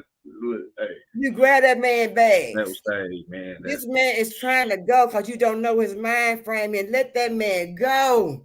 Let me go. Let him go. Don't hold no door. Don't try to fight him. Don't be pulling his damn bags. Let that man go out that front door. If he gonna come back and was meant to be with you, guess what? God gonna bring him back. But until then, let that man go. Real. I'm telling you. Yeah, you all you out there holding them men in their house and they want to leave and they start beating your butt. Now you gonna call them peoples. But don't forget, he tried to leave, but you wouldn't let him go. Yeah. I don't like you women like that. Y'all weak women. Yeah. Let that man go. The same way he came, somebody else can come. The same way he go, they can go. That's why my mama said, have your own. Pay your own bills. Learn how to have your own. Learn how to take care of your own business. Cook your own stuff. Be a grown woman. Take care of your business. But let that man go out that door if he's trying to go. Because if you don't let him go, his man will be going all kind of ways. You know, when you go to bed now, I'm gonna do such. I'm gonna do some duty. I'm gonna break a jaw. I mean, I let that man go. Bye. Say for everybody, because some some people ain't got it. Like I'm I'm glad that I've never gotten to that point, Mm. but I know for some people they don't have it up here. You know what I'm saying? Like, Yeah. how do I bring myself down? Like, once I gotten so hyped and it's frustrating, grab my shit, she all in front of the door. You know what I'm saying? Yeah. Or now at this point, some of these women they squaring up with you. She done, but before you can get your bags up, while you getting your bags, she done hit you with a, you know what I'm saying? You know what I'm saying? With a 1, 2, 3, 4. You know what I'm saying? It's like, well, god damn. You know what I'm saying? God damn. You know what I'm saying? You gonna try to get your bags? She done pop, pop, pop, pop, pop. God damn. Yeah. Look, I'm Yeah. trying to get out. Let me out. Let me free. You Yeah. know what I'm saying? That's what You I'm know what I'm saying. saying? Yeah. Yeah. And how many times you supposed to get hit? So Some you of that is just a understand. So you human. understand what I'm saying, then, It's right? So you understand what I'm yes, talking ma'am. Yes, ma'am. Yes, about. ma'am. I think you've Yes, been there ma'am. like this. The way you said that, Oh my God. you had that experience before, my brother. Now, I done been hit with so much shit.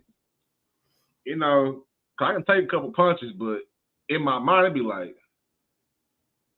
all right. You know what I'm saying? All right. You know what I'm saying? All right. Look, chill. Because at that point, it ain't about a man or woman. It's human. Another Right. human is with me, and my innate feelings as a human is fight or flight. Oh yeah. You getting the shit smacked up out. You know how hard it is to how mentally strong you got to be like, you know what I'm saying? Yeah. Yeah. You gotta go. You gotta find. You gotta get up out of there. You know That's what I'm right. saying? That's right. Because that's the safest way. And I Right. hate that Right. it comes to that, but unfortunately, there are so many people out here who are going through shit. They broken, past traumas, new traumas, whatever. Yeah. They never take the time out to go heal on traumas before they go out and try to be with somebody else. You better come You on, know, say that, my brother. You better come on, say that, young so king. You better say that. Say it one more that's time, brother. Yeah. Yeah. it's so many of us dealing with. I'm gonna say us. 'Cause we talking to us. Yeah. We all in this thing. It's Yeah. so many of us. They got so many past traumas, new traumas, or whatever. Through a relationship, however it was, before we go and get into another relationship, we always like not always, but we never heal from it. Majority of the time, we just get and think that if, if we get a new piece, that's gonna fix it. Yeah.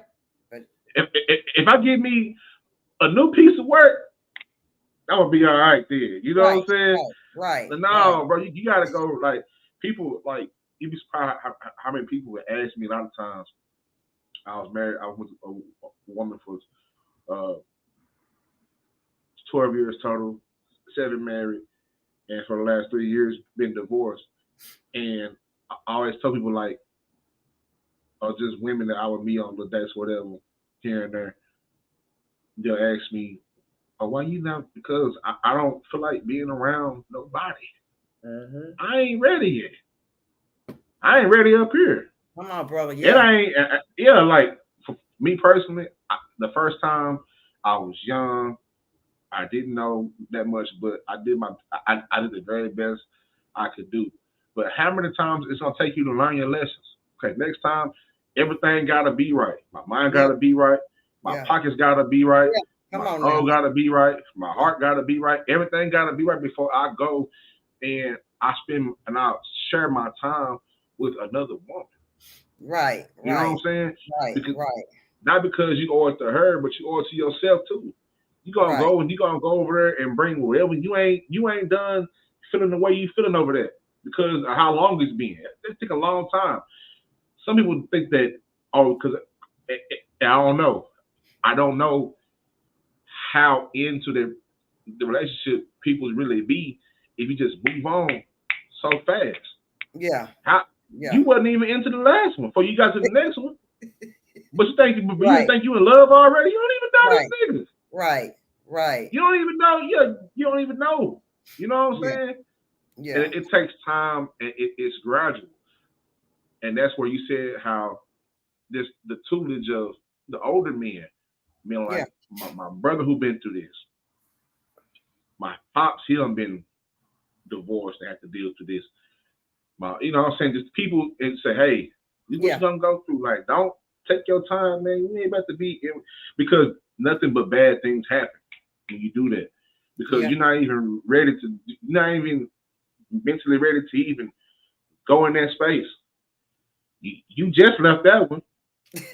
Years and years, years and years and years. Just left that one. Now you better do something else. Yeah. Like, no, bro, chill and get your mind right. Yeah. Because you don't want to. You just want to learn your lessons.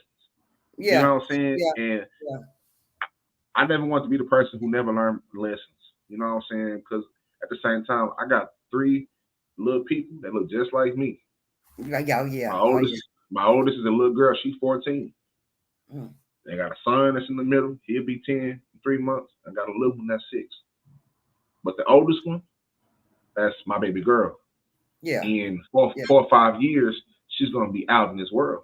Right. And she's gonna be very beautiful. Right. Very beautiful girl, very smart. So I have to be the perfect example of what a man has to be and talk to her like, you know what I'm saying, especially with the divorce and broken home. Like, just those things have to be dealt with.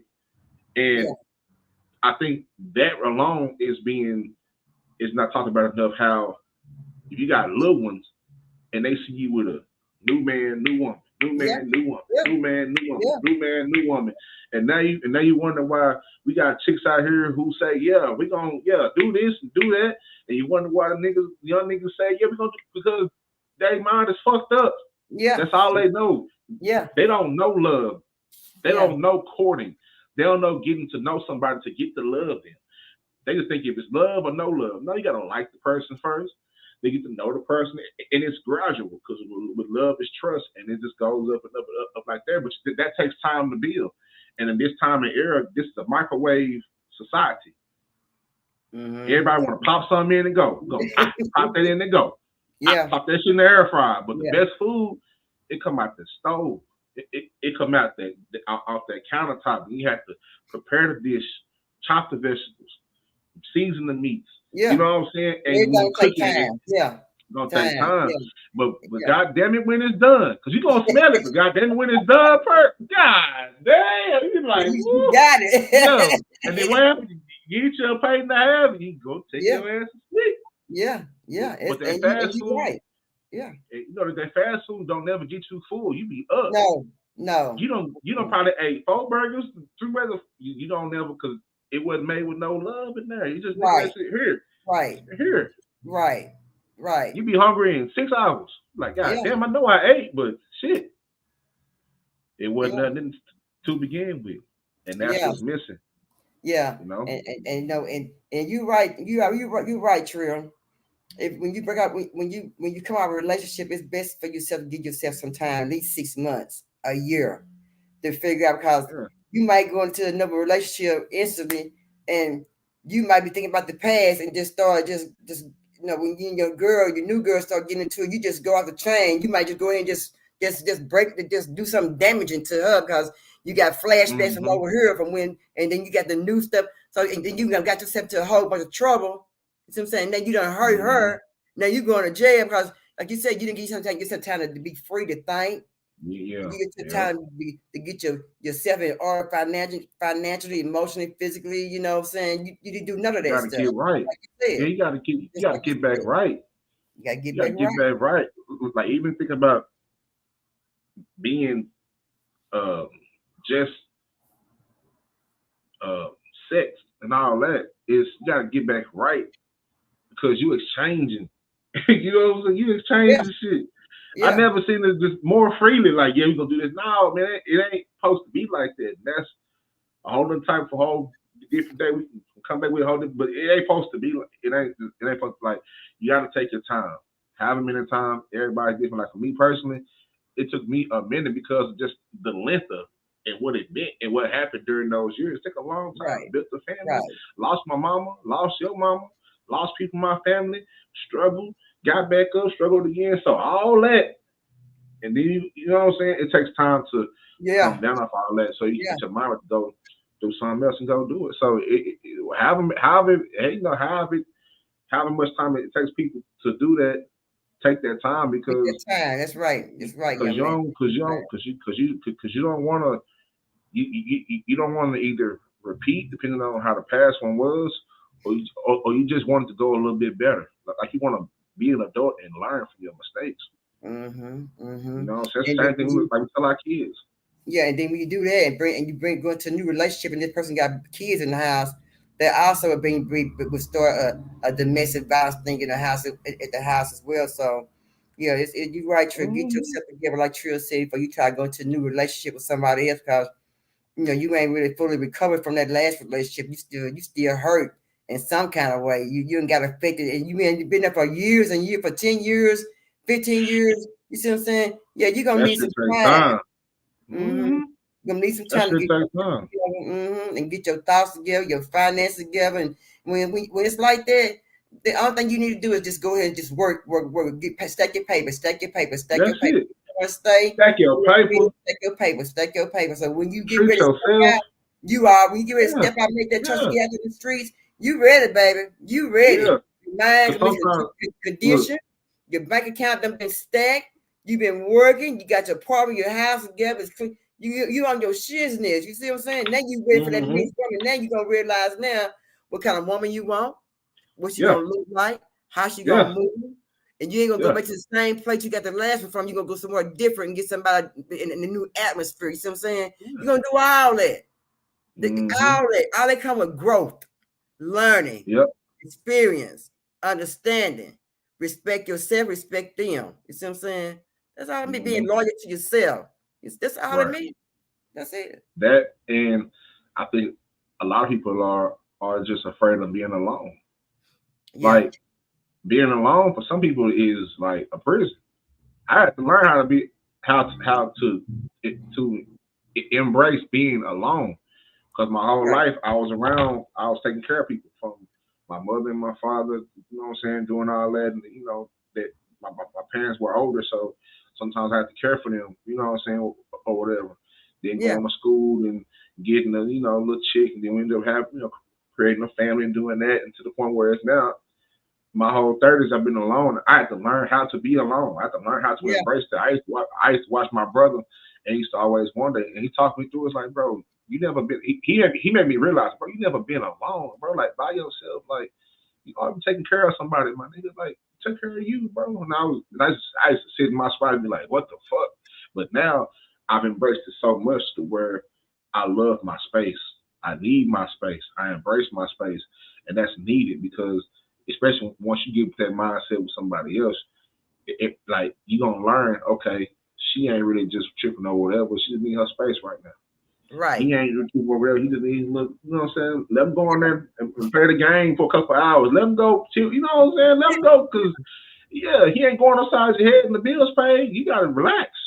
You know Yeah. what I'm saying? Yeah. You know what I'm saying? Or just things like that where I think those things are missing. And when you miss those crucial ingredients, that's when the violence happens because those those those parts to where we don't have any way to cope or we don't really know how to deal with tough shit Right. besides Right. violence. Right. Right. And No then doubt about that's it. what happens. Yeah. You know what I'm And saying? that's why we need to get out and do stuff more and and come back to what we used to learn how to speak to people. Good morning, how you doing? And stuff like that. And Mm-hmm. have a meeting every once a month, every 2 months in the community. See what's going on in the community. What you need to pick up. What need to be done. How can you help somebody else who needs a little help? Elderly might need a little help with this or that, or a single mom might need a little help from the sisters in the neighborhood, or the brothers in the brother might need some help with the brothers in the neighborhood come together as one and have meetings, you know what I'm saying? And have meaningful meetings, and don't just say, oh, they all Caucasians, I don't want to go in there. They all black people. It don't matter because it's happening in every neighborhood. Every neighborhood got crime. the good neighborhood, the bad neighborhood, the mid neighborhood. Every neighborhood got crime. I don't care how you living. You can live in a $1 million house. And, hey, every neighborhood got some crime. I don't care what you say, or some kind of violence going on. Hate crime or domestic. It's something going on in your neighborhood. And I always believe if you got what somebody else wrong and they can't go get it for themselves, they will come and take yours. So yeah, it's crime in every neighborhood. That's facts. No matter where you stay at. You see the young boys out west, they run up in everybody's mansion. They get everybody. They says gate. What's a gate? We can hop that. You know what I'm saying? It's wild out here. That's some young go-getters. They're going to go get it. One with her. If it's yours, if it's mine, if I want it, I can't go get it. I'm coming to get what you got, so I make it mine. What you go pay for, it's going to be mine because I'm going to take yours. Yeah. Man, if it's yours and they see it and they ain't got it, that's just the mindset. It's very barbaric, but these things have been happening for the existence of human beings. You know what I'm saying? It's just now that we kind of evolved to the point where we got these things and we put so much importance behind them that some people don't care about that they don't care about that shit.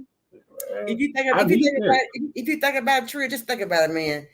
You know, these kids go in these stores and just snatching stuff off the racks and stuff. Majority of who you see is young boys, right? Them young brothers, right? You don't see them young sisters out there doing that.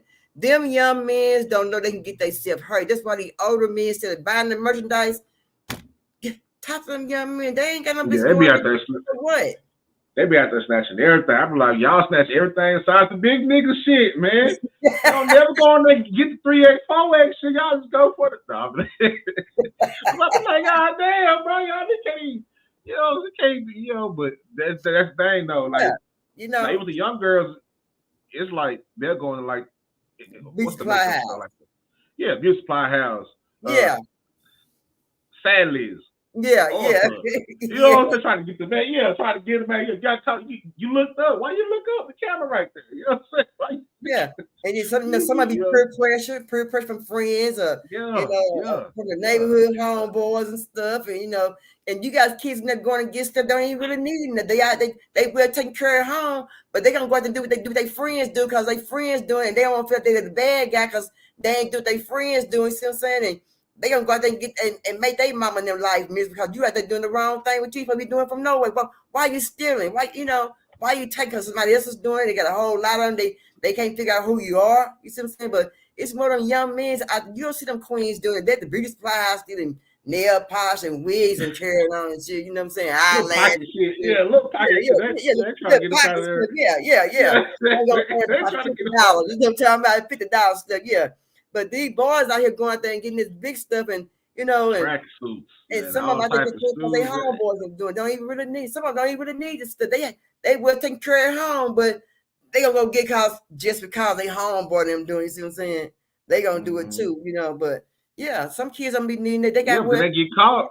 When they get caught, everybody need to tell on each other, and they all looking funny. They all looking funny. Because you don't tell on your partner, but both y'all still going to jail. You're going to have to see him. Yeah. You probably going to have to see him. But most likely.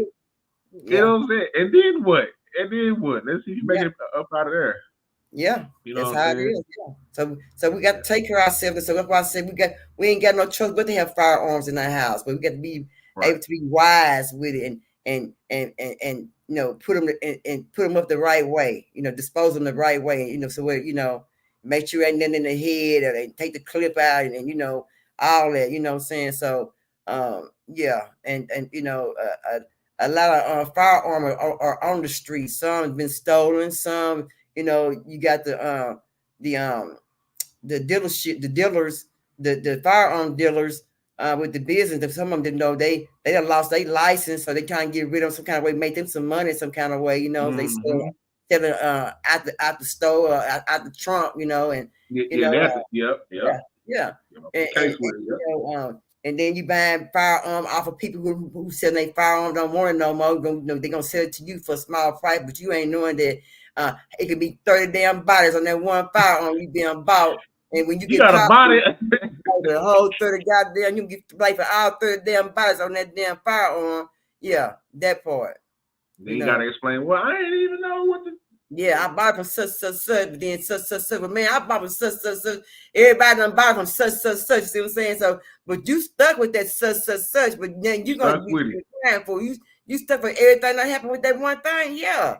See what I'm saying? So, it's a lot of firearms I just lingering around where you can just go and just call your homeboy and say, look, you know, such, got a little heat. But yeah, man, I know such, it just like that, you got your money for, I got the money.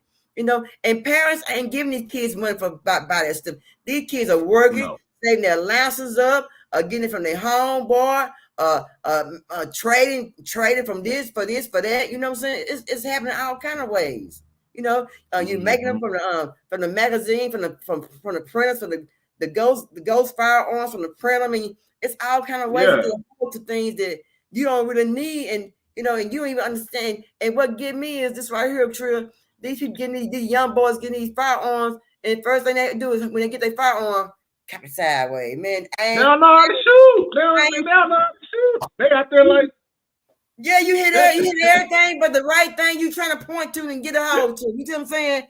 And that don't make no doggone sense. You don't hit everybody, but that target's still going. But you don't hit out 30 rounds, but you ain't hit the one you trying to hit with that one.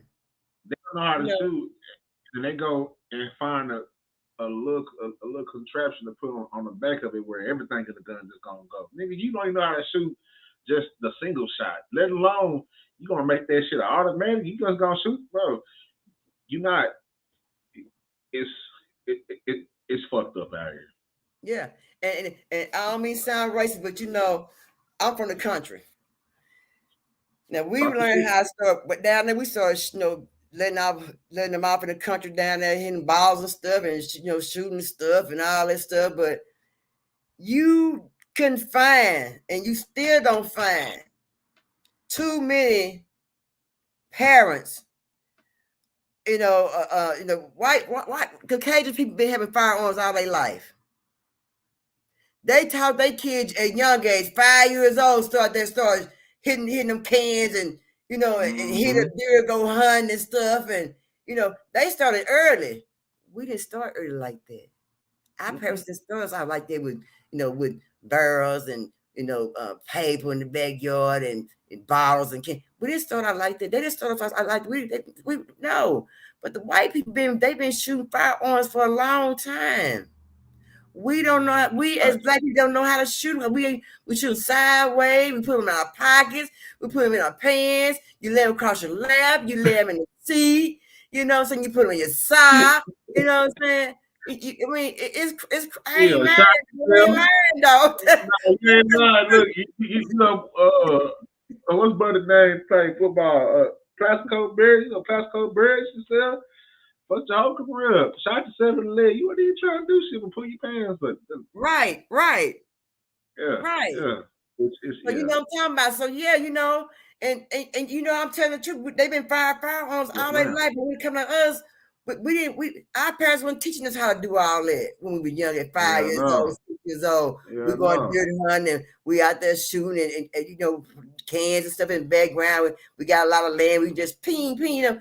But yeah, but them other people, they learn. But our people didn't learn because they don't even know how to hold them. They don't even know how to get a holster. They don't even know the proper way to put them at I mean, none of that, you know. And that's why I feel like these men should stand up. That's why I feel like should be being more active in communities. I feel like it should be more after school programs with.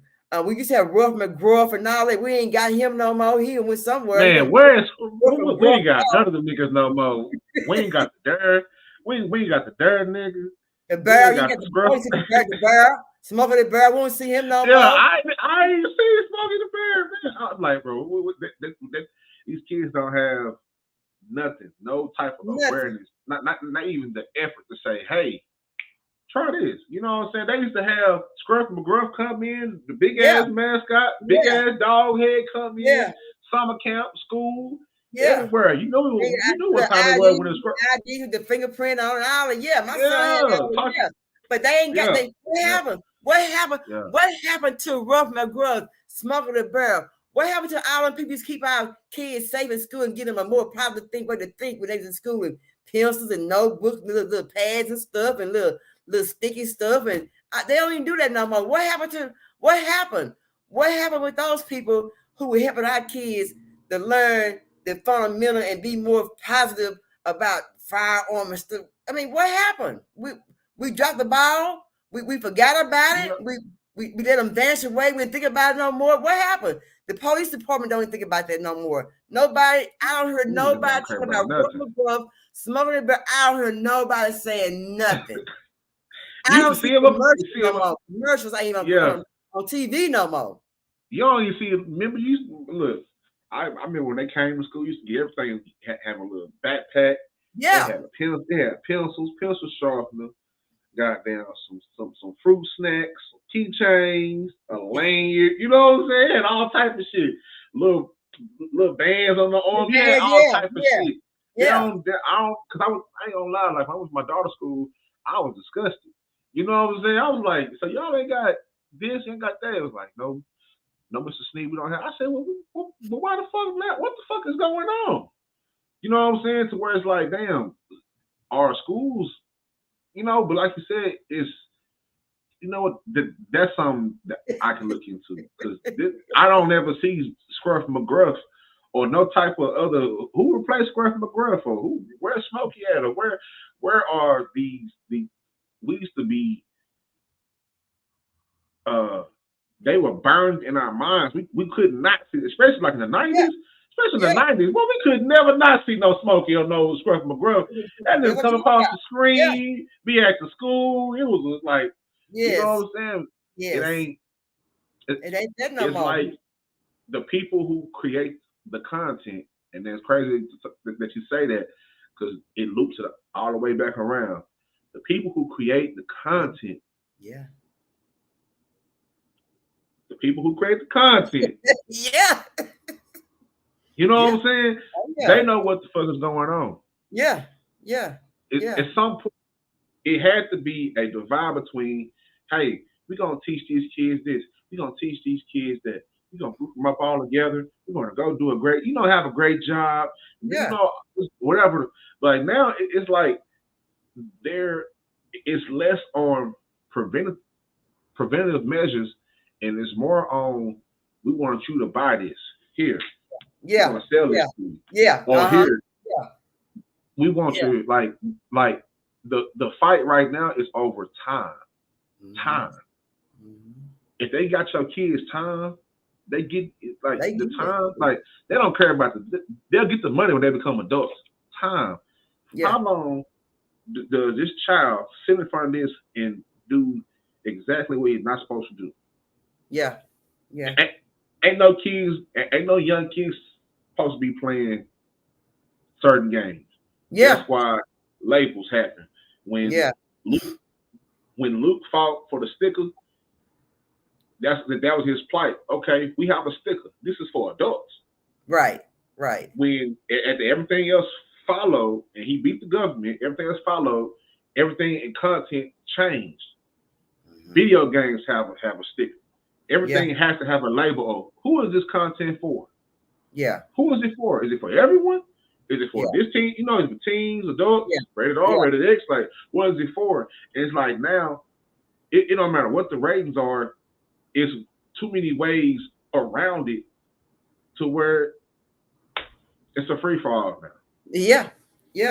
That's why I said the kids know. What do a 6-year-old know about something like that? He just seemed, pulling a trigger. Well, I seen this on TV. My brother was playing the video game. You see what I'm saying? And I seen this on TV. He gonna get back up. You see what I'm saying? But he ain't gonna get back up. And see, they don't know that though. They don't know they ain't gonna get back up because they've been watching like you said, the video game they've been watching. It's the content. The video game they've been watching. The cousin play, the sister play, the brother play. You know what I'm saying? It makes a whole total difference in all that. It makes a huge difference, and it's just it's wild, and that's how it is now. And it does nothing but puts not fear, but it makes me worry a tad bit going towards the future. As my kids are growing up, and my nieces and nephews are growing up in this world. This shit right here, it just buck wild right here. How is shit gonna be in 2044, 2064? Man, 2050. You know what I'm saying? 2054. Yeah, man. How it's gonna be 2025? You know what I'm saying? Like cars gonna be flying. Food gonna be terrible. The soil, the water, we gonna be, man. Really, if you see how things is right now for us, just being older adults, and just for me for being an older adult, because for me, in my category, when I see things is going on now that I didn't see when my mom was growing up, they saw things that I didn't see. See what I'm saying? I'm seeing things that kids behind me can't see. But see, the kids behind me is our future. Like you are my future because you are in your 30s. I'm in my 50s. So you are my future. You see what I'm saying? Yes, ma'am. Your kids is your future. You see what I'm saying? Mm-hmm. My son, he's 39. That's my future. You see what I'm saying? Right. Yes, ma'am. Our future is behind us, and we always get. That's why it's important for us to make things right while we're here, so our future behind us can get the best part that we've fought so hard for to get, so they can get that what we didn't get the chance to get, but we fought for it because we fought for them to have what we didn't get the chance to have, or we get a chance to just use for a little while, but they get a chance to use it for a long term. And then when their turn come around, it's for them to fight for what they future kids can do. You know what I'm saying? But as far as the generation behind me, which is y'all not taking no bullshit at all. Y'all see racism, but y'all don't see racism. Y'all still gonna stick together because they gotta come together some kind of way. See what I'm saying? Y'all not being taught to know any kind of way. You see what I'm saying? Y'all ain't trying to hear it. You ain't be trying to be telling people what you better do. You ain't be You know what I'm saying? You ain't get taught to know any kind of way. You ain't be hollered at. Y'all gotta be taught to. Y'all totally different from what we are. See what I'm saying? We have the same work, but y'all more in the open box. Y'all out there. You see what I'm saying? We are more like we in that box. You come with us, we're gonna give you the business. But y'all be like, I'm gonna give you the business. I don't care if you come with me or not. I'm gonna give you the business anyway. You know what I'm saying? Yeah, we coming with the business. Yeah. You know what I'm saying? Yeah, that's how it is. Yeah. But and I don't we got to grow. Yeah. Got to. And man, that's you know what I'm saying? Yeah. And somebody asked me one day, Trill, they said, will racism ever go away? Will racism ever go away? And I told a young man, no, it would never go away. It might die down, but it will never go away. It'll never go away. It's gonna always be around. Some people are now beginning to accept the people that we are, and some people still are set in their older ways. Example, you just say, for instance, that my grandfather is still living, and that I go out and get a baby by a Caucasian man. Well, my grandfather can't say that he don't want that baby in the house, listening to that, because it came from your granddaughter. See what I'm saying? If you love your granddaughter, you got to love her kid. You see what I'm saying? You see what I'm saying? So now, since you got a biracial kid in your household, you got to change your whole outlook on how you look at people. You know what I'm saying? How you talk to people, because you got that biracial child in the household. Because if you talk to them wrong, people wrong, that child be wondering why you talk to them like that. Because my dad black, my mom black, so why you talk to somebody? You know what I'm saying? So now they got to change all of them. And now what I see now on TikTok, I see the older grandparents, maybe in their 70s, they trying to do TikTok dancing with their little biracial. Oh man, Purp. Am I right? Am I right? Am I right? Am I right? Yeah. Hey, look, I got on my TikTok today. I'm Granny throwing that thing. Look, I see Granny throwing that thing. I see, what's over here? Yeah. I mean, what? You know what I'm saying? Cause I have to let it cycle around twice. I was like, yeah. And The first time it was like, oh, second time it was like, third time it was like, that's why it's the attention. You know what I'm saying? Granny ain't got no business. Didn't nobody say Granny wasn't fine back then or right now? Right. You know what I'm saying? All the old heads, but see, you know what I'm saying? But I mean, but if you go on the other side, the old heads be out here, man, niggas be. I'm like, man, what is going on with us? Why Papa showing his chest? Papa fine.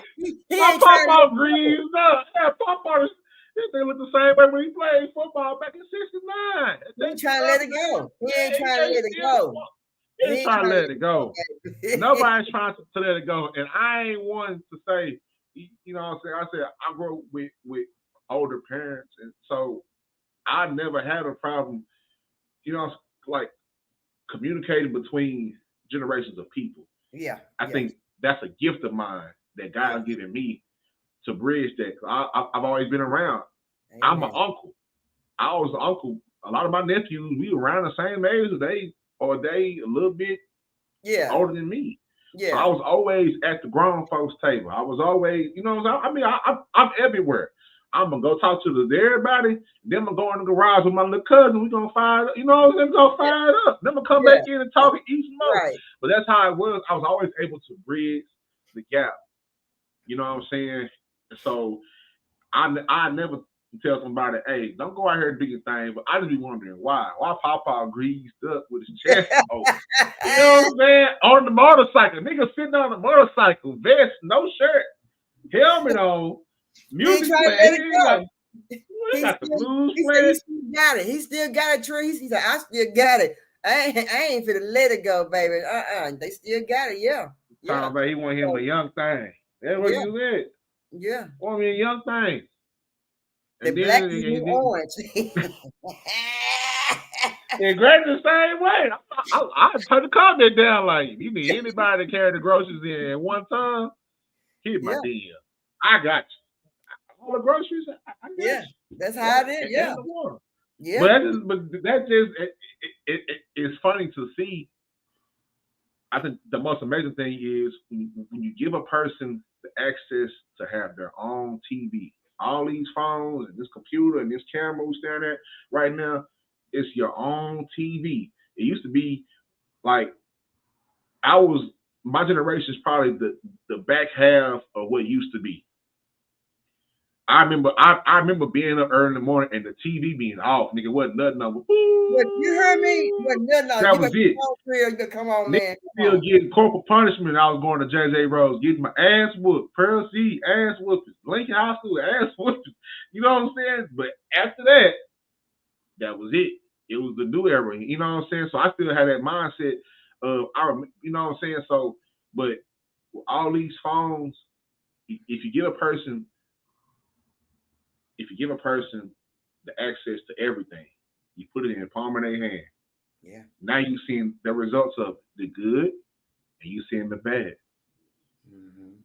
They gave us the internet. They didn't give us no restraints. No. They just said, here you go. Here's the World Wide Web. Boom, there you go.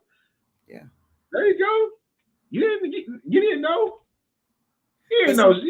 We didn't know. They moving us with them. I mean, I was telling all my watch, and I was telling my parents, I was like, what if we didn't want to go to the new century? What if we didn't want to move forward? What if we like the way we was in the 80s? We lived in the 80s. You see what I'm saying? But we can't live like that because they moving us forward with computers and they moving us forward. They pushing us with the wood. You see what I'm talking about? They pushing us with just like for instance, just like for instance, me and you, I ain't ready to go up there with no flying cars and we can have all that Luna, Sawyer and Gordon and all that. I'm ready to go. But then you may be ready to go. See what I'm saying? And I'll be like, damn, they try to make me. They try to see if I go up there and start flying cars, I'm gonna have that chip in my arm. I'm gonna have that chip in my neck.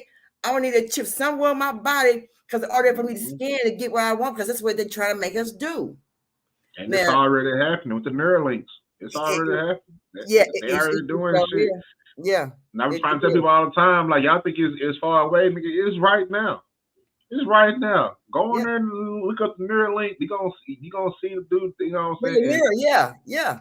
They got a garden growing up there and everything. They can put the little narrow rows and stuff down. So, you might be out for it. And me, I'm be like, nah, I don't want to do all. They try to make me move forward. I can't go back somewhere and say, well, we're going to leave y'all back here in 2023. We're going to go on 2024 without y'all, But, Yeah, yeah, yeah. but they can't do that because I got to have Wi-Fi. I gotta have cell phone now. I gotta have everything got adjusted to. You see what I'm saying?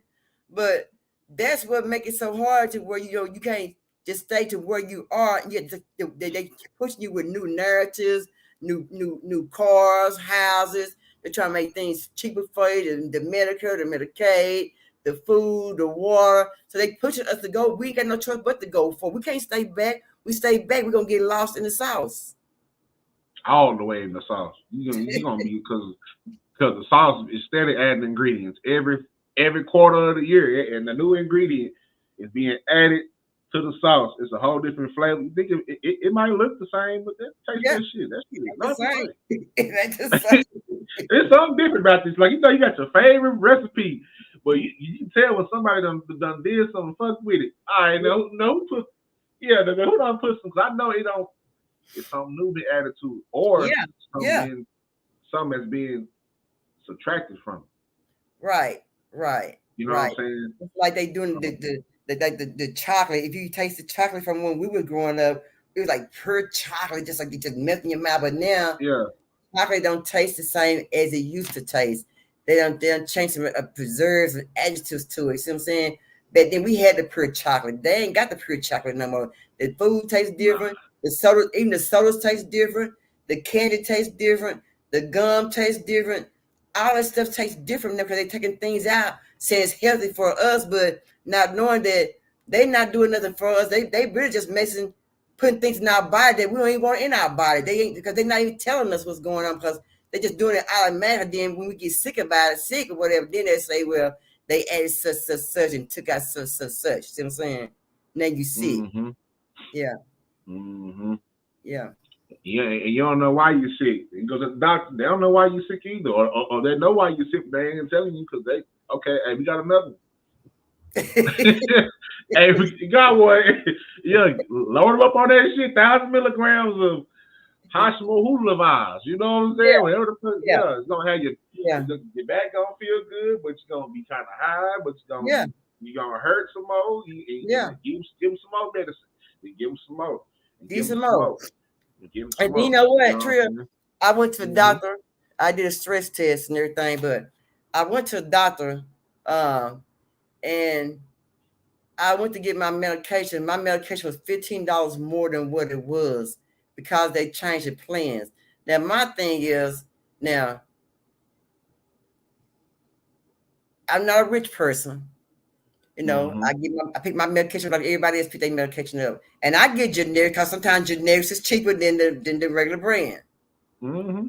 But they put generics out there for people like us who can't pay for the original medication. See what I'm saying? But then, and I'm gonna give you an example. Okay. I had to get some high blood pressure pills. The ones that's the name brand, they were high. So since they were so high, they had called my insurance company to make sure I can get them. Yeah. If not, and they would pay half or whatever, I had to go get the generics. Now, why I got to get generics? Why I can't get the name brand medication like everybody? I want the good medication. I don't want my medication. Yeah, I deserve that shit too. I want to live. Yeah. You see what I'm saying? Yeah. So when we as African American people, when we get stuff, it's not the original stuff. They give us what they want us to be able to afford. Just like the food. We don't get the best meat in our neighborhood, in the Black communities. We get the meat after the Caucasians get their meat in their good community. We get the leftover meats. You see what I'm saying? And I'm gonna tell you something. When I noticed that, when it clicked in my head, right? I started living in Tulsa for 3 years. I've been living in Oklahoma since I left Lincoln High School, graduated campus, to go to college. I've been living here since. Came to Tulsa. Tulsa is a cool sized city. You know how in Dallas it's very divided up, Yeah. segregated. You know what I'm saying? Yeah. This is over here, this is over there. Well, here in Tulsa, it's more mixed in, Right. more integrated. Right. I can go down the street to like a Cash Savers, whatever. Go in there, walk on the stove, and just look at the produce, the meat, the choices, and then go down the street, out south or out whatever, and go to a Reese's and go see the quality, the better quality of meat, better quality of fruit. I'm talking about you smell the shit when you open it, when you slide when that shit open, you smell the fruit coming out. You're like, God damn, but it's fresh. You see them back there, and it's like, damn, brother, like this shit is done on purpose. Somebody's making the calls. It ain't just all one way. And if you've had it too much of the other way and you haven't had quite of it both, you won't realize that until you go across town and go grocery shopping, then you see the shit like, God damn, this shit good as hell. This shit fresh. This shit lasts longer. Why does this last longer? Like, why? You know what I'm saying? Yeah. And it's crazy. I've been like, wow, man, that shit is just it makes you think about the people who are in charge of these things. Right. Who make these choices for us as American citizens, as human beings, you know. They pull this string, there they go. You know what I'm saying? For the people who I'm talking about all of us around. Yeah. All of us around. Yeah, that's why we got to like we always say that, you know, it's a lot of people who try and get their own communities and their own little towns together for some of us African Americans is trying to get their own little towns, their own little communities and things like that. I'm just waiting to see how this going to work out. I hope it work out well for the ones who are doing it, but I said that to say this, that we need to start putting our gardens together. You know what I'm saying? There's a reason why they are selling above gardens. You know, you ain't never seen no above gardens sold in no stores, no Walmart and home. Yeah, they are selling above gardens because of the fact that they know for sure they see that the soil ain't no good. The dirt is no good, and we got all these things that's going on, and the food is so high, and then you buy food. Man, when you buy food and it got a recall on it, now I'm gonna throw my meat away, I'm gonna pay my money for, because they ain't to get your money back to you. Now you lost your food, and you pay, and you lost your money, or you bought the merchandise. So now you throwing your food away and you throwing your money away too, because you ain't gonna get reimbursed. So it is important now to start you a garden at your house. If you ain't planning on going buy vegetables that ain't no good, vegetables that's too high ain't no good, vegetables on a recall, you can't get your money, basically start throwing your food away. You're gonna start growing your own vegetables. You're gonna start growing your own things. And right now, for us as African American people who need to try to get our own stuff going, we need to get these bug gardens going and start growing our own food. Yeah. Because you don't know what they put in your corn. You like corn. You can go outside in your garden and pick your own corn and share your own corn, but then over at the warehouse, they might be putting everything getting contaminated with lead and metal and all that, but you got your fresh corn at home, ain't nothing wrong with it. Ain't nobody spraying nothing on it. It's fresh out in your garden. You don't put the work in, so it's gonna be good.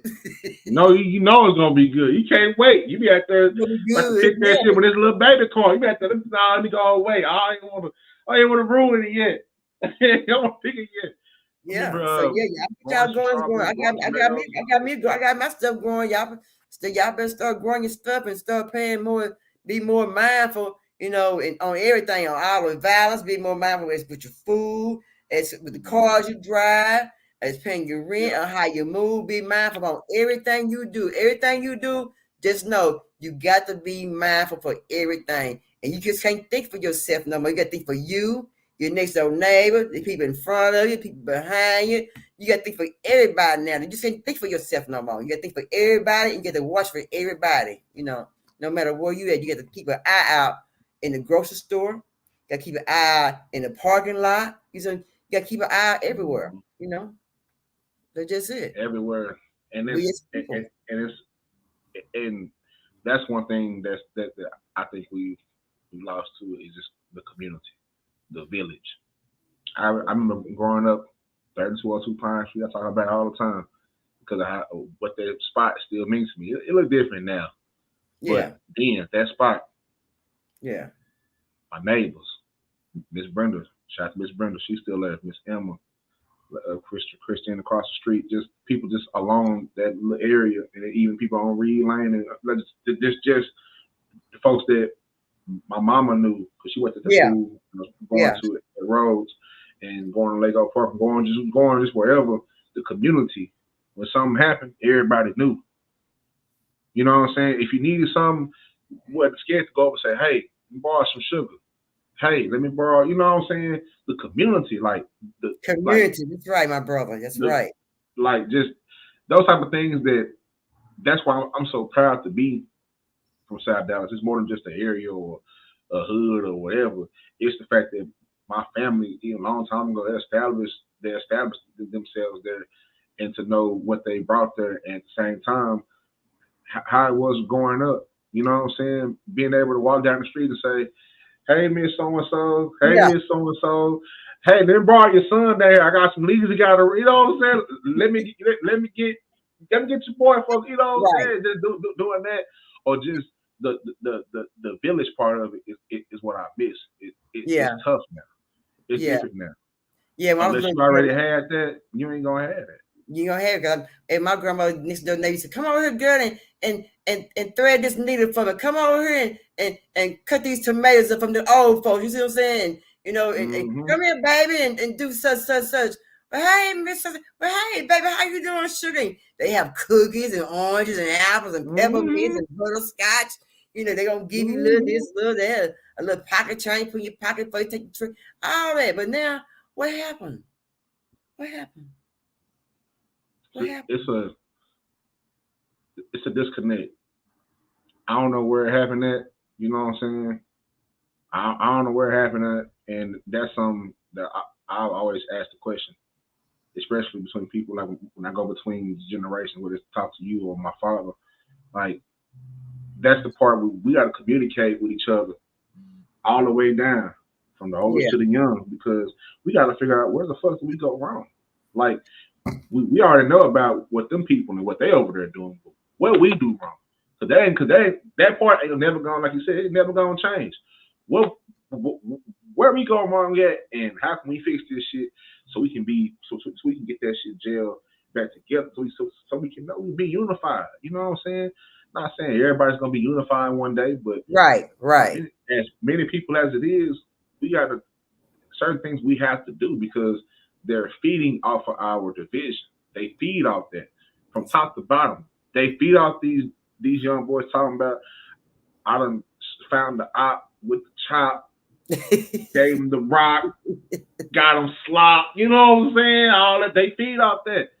Them big corporations feed off that. They gonna pitch you against a nigga you don't even know. Let alone if you trying to get up out your city, now you beef. Now you win the beef now.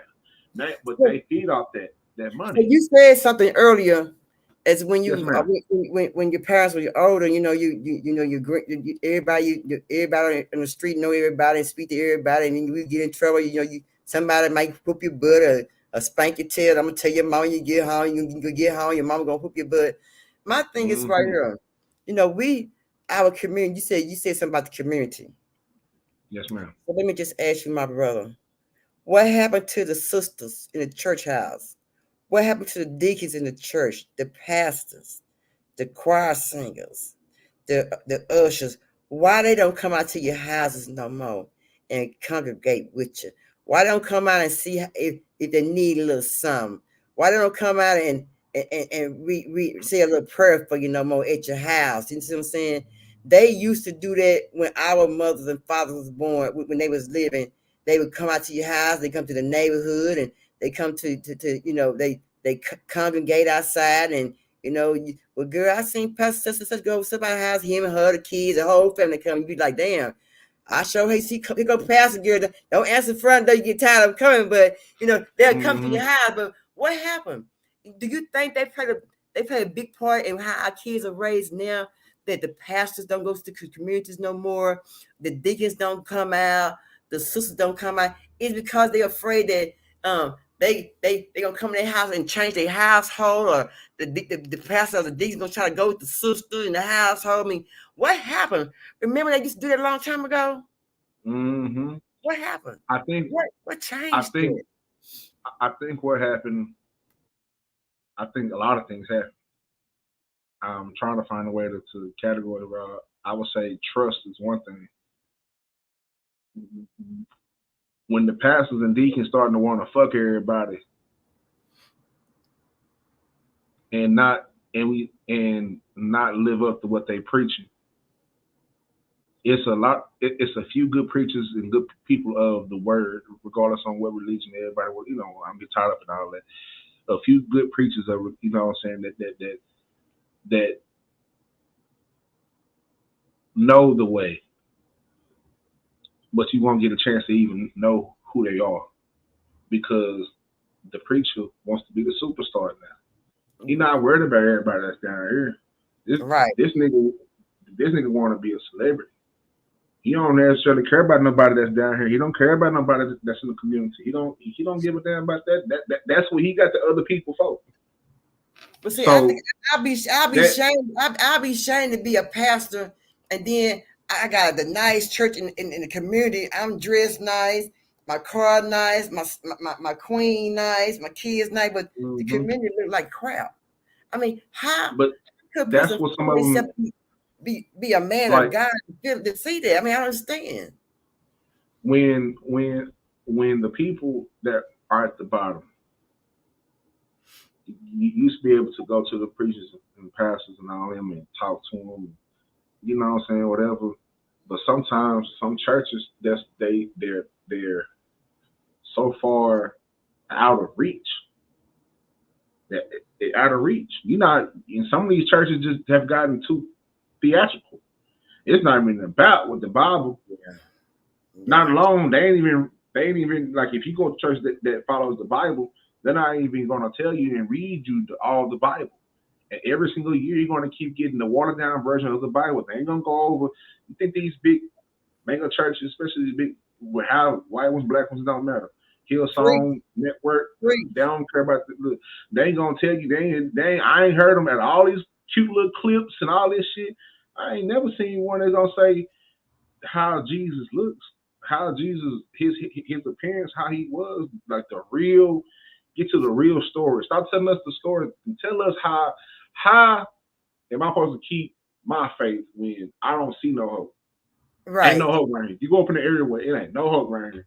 Right. You know what I'm saying? Right. How are you going to like adjust how you because you're a teacher.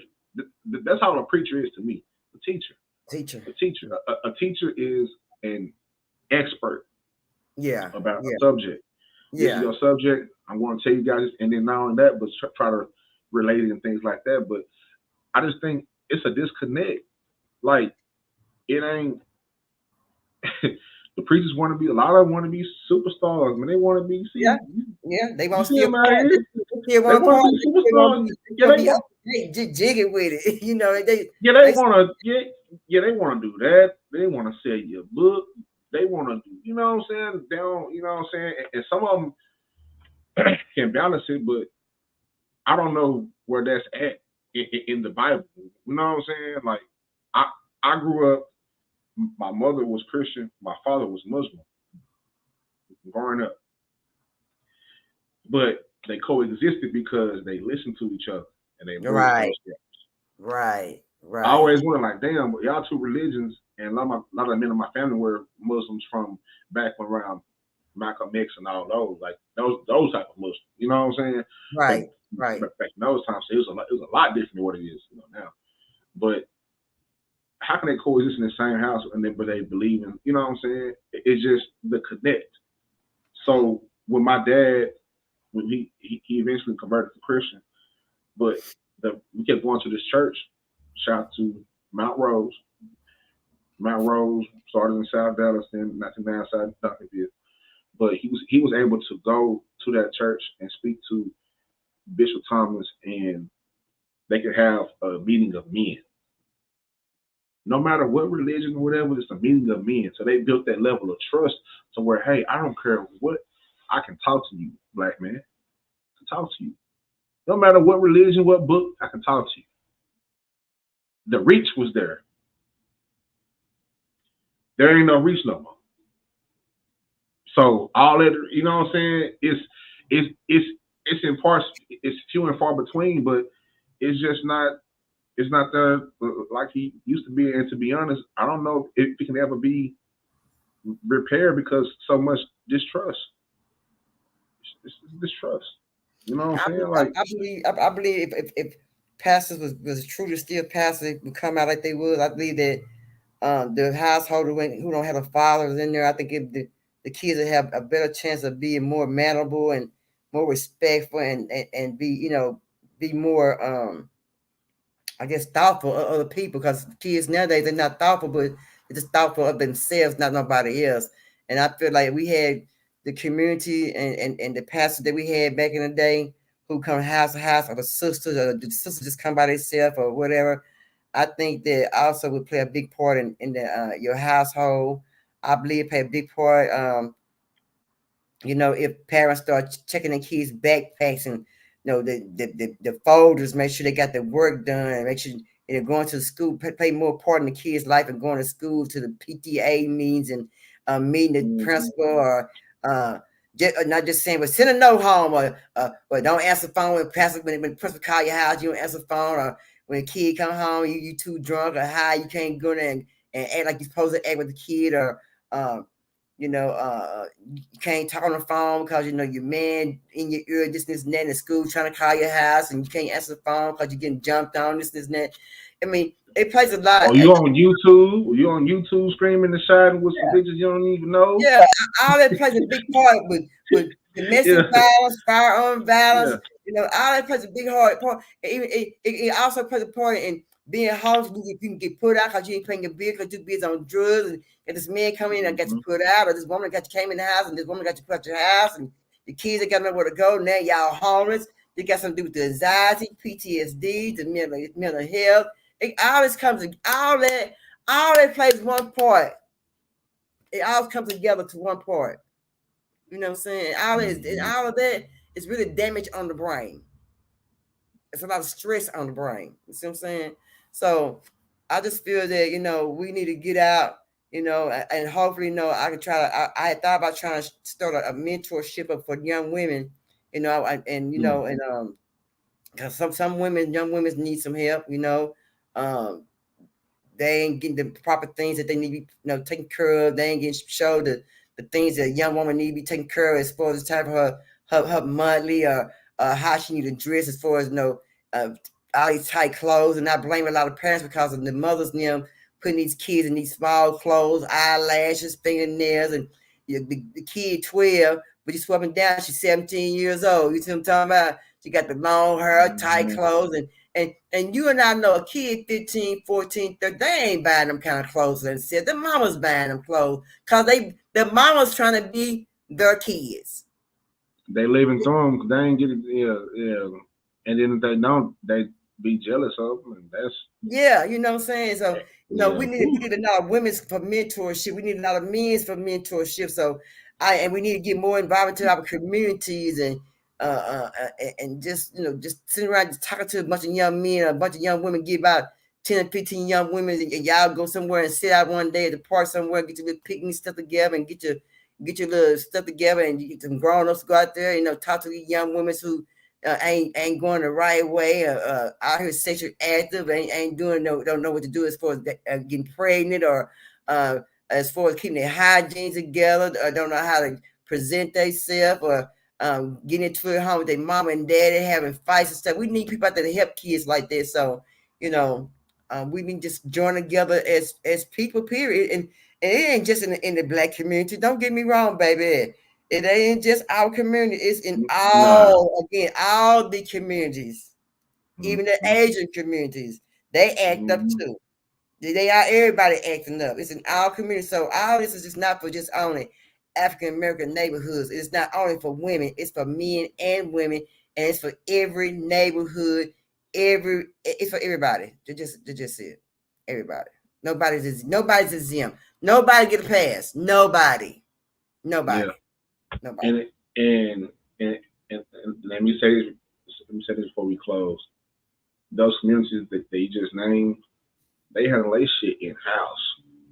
They don't go out there and be asking for the white man for no goddamn help. Why are we going out there? Let's handle it here. Let's handle it.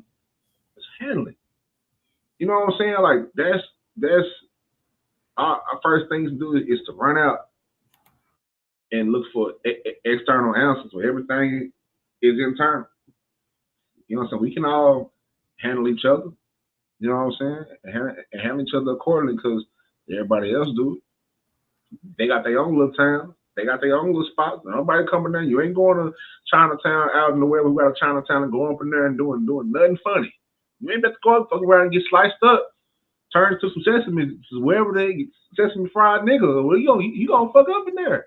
You ain't about to go to over with Jewish people or you know what I'm saying, or any type of community. And but ours, people have pilfered so much from us, and for some reason we are the top consumers of everything. But whereas when we go to our communities, you don't ever see that money come back to that. No, we don't get our money back in our communities, and that's another reason why our communities look like they look. We don't get our money back in our community. We leave our community and go over here and spend our money over here because we ain't got what we need in our community for us to spend our money, to put our money in our community, to build our communities up, our schools, our houses, just our healthcare, anything. You're right. You're right. You're right. Right. You know what I'm saying? Look, Purp, I feel like we can do this shit all day. You know what I'm saying? and I'm gonna have you back, and we're gonna talk about some more things because I love your perspective. You know what I'm saying? And I think it's important for people to see, different perspectives and to have a dialogue and people to build on. You know what I'm saying? Let me ask you these questions. Close this out. I ask you a few questions. Okay. What's your favorite color? I like mauve. That's pink and purple put together. I ain't look. God damn. Look, that's off the top. I ain't even expect. That's the 50 cent as hell. Look, I ain't never. Look, mauve. Mauve. Now I'm about to look that color up now. I know I've seen it. Yeah. Because it kind of looks like a off pink and purple together. I'll pick off purple. Yep. Damn, Purp. Mom, that's crazy. People say yellow. Me, I'd have said purple. I wouldn't even went down to the nuance of the tertiary, all them colors. Yeah, for sure. If you could live anywhere in the world, where would it be? What would it be? I believe it'd be like Jamaica. I like water. I like by the water. I like the water. The pretty sight of the view of it, the pure blue, the clearness. Yeah. Mm-hmm. Jamaica, Barbados, somewhere. Yeah. Mm-hmm. Where I can go there. I got all the trees and I got everything I need. All the trees. All the trees. Good food. Yeah, all the trees. All the trees. You hear me? Yeah, brother over there chopping up jerk chicken on the back of a shopping cart. I need that. You know what I'm saying? All the trees, baby. All the trees. For sure, all of them. If you could have coffee with any historical figure, who would you choose? If I have coffee with who? If you can have coffee with any historical figure, who would you choose? Harriet Tubman. Mm. Yeah. She got a lot of Mm. experience. She went through a lot of her life. And at the end, she knew what she was going to go get. And she wasn't going to let nobody stop her in her tricks. And she did just what she was meant to do. Yeah. That's facts. She didn't say no for no answer. No wasn't an answer for her. She wasn't a no person. She's a yes Yeah, person. no, she wouldn't. Yeah, so you gonna die. We killing shit. Yeah, we going. That's a great person to have some coffee with, most definitely. Yeah. Yeah. Let me see. Next question. If you had the attention, I got two more questions. Okay. If you had the attention of of the whole world for 5 minutes, what would you say? Everybody's in the world, a million trillions listening to you for 5 minutes. What would you tell? I would say,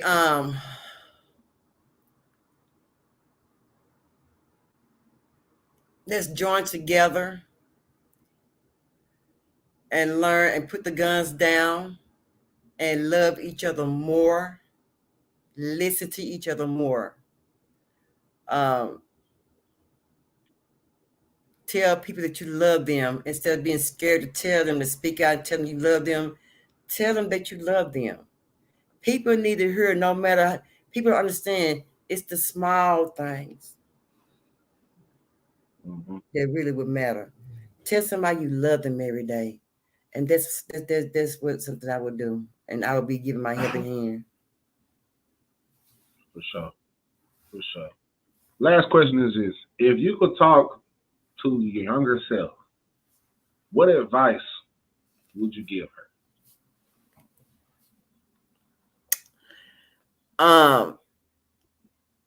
Have your head on straight. Don't take nobody answer but your own answer. Don't follow nobody. Don't never be a follower. Always be a leader and get somebody to be a leader with you. Uh, don't let nobody run you. Don't let nobody think for you. Think on your own. Make your own decisions. Don't let nobody answer for you. Take your own answers. Cause can't nobody speak like you want to speak, and can't nobody say the words that you want to say. No matter no matter how you put them in order, still say what you need to say. Don't bite your tongue for nobody. Don't let nobody push you over. Save your money. Save every penny of your money. Be mindful. Be loyal. Don't just think out of madness. Think with a clear mind, with a clear head. Smile more. Mm. Um, don't let people push you over. You know what I'm saying? Don't stop doing what you're doing to help other people. Be grateful for what you already have, because you're gonna always get more at the end. Always remember, whatever happened in life is always written down before you even know it. Always understand, love yourself before you can love anybody. That's it. Amazing. Do you have any last words? No, I don't think I'm gonna just say that life is hard. Life is really hard. Um, and it's harder when you by yourself. And it's harder when you lose a child. I just want to say that I started Vino Entertainment TV because of Gavin. And since he was demised by gun violence, I talk about that. Since he fed the homeless, I do that. I've been in domestic violence. That's why I know why to talk about it, to inspire somebody else.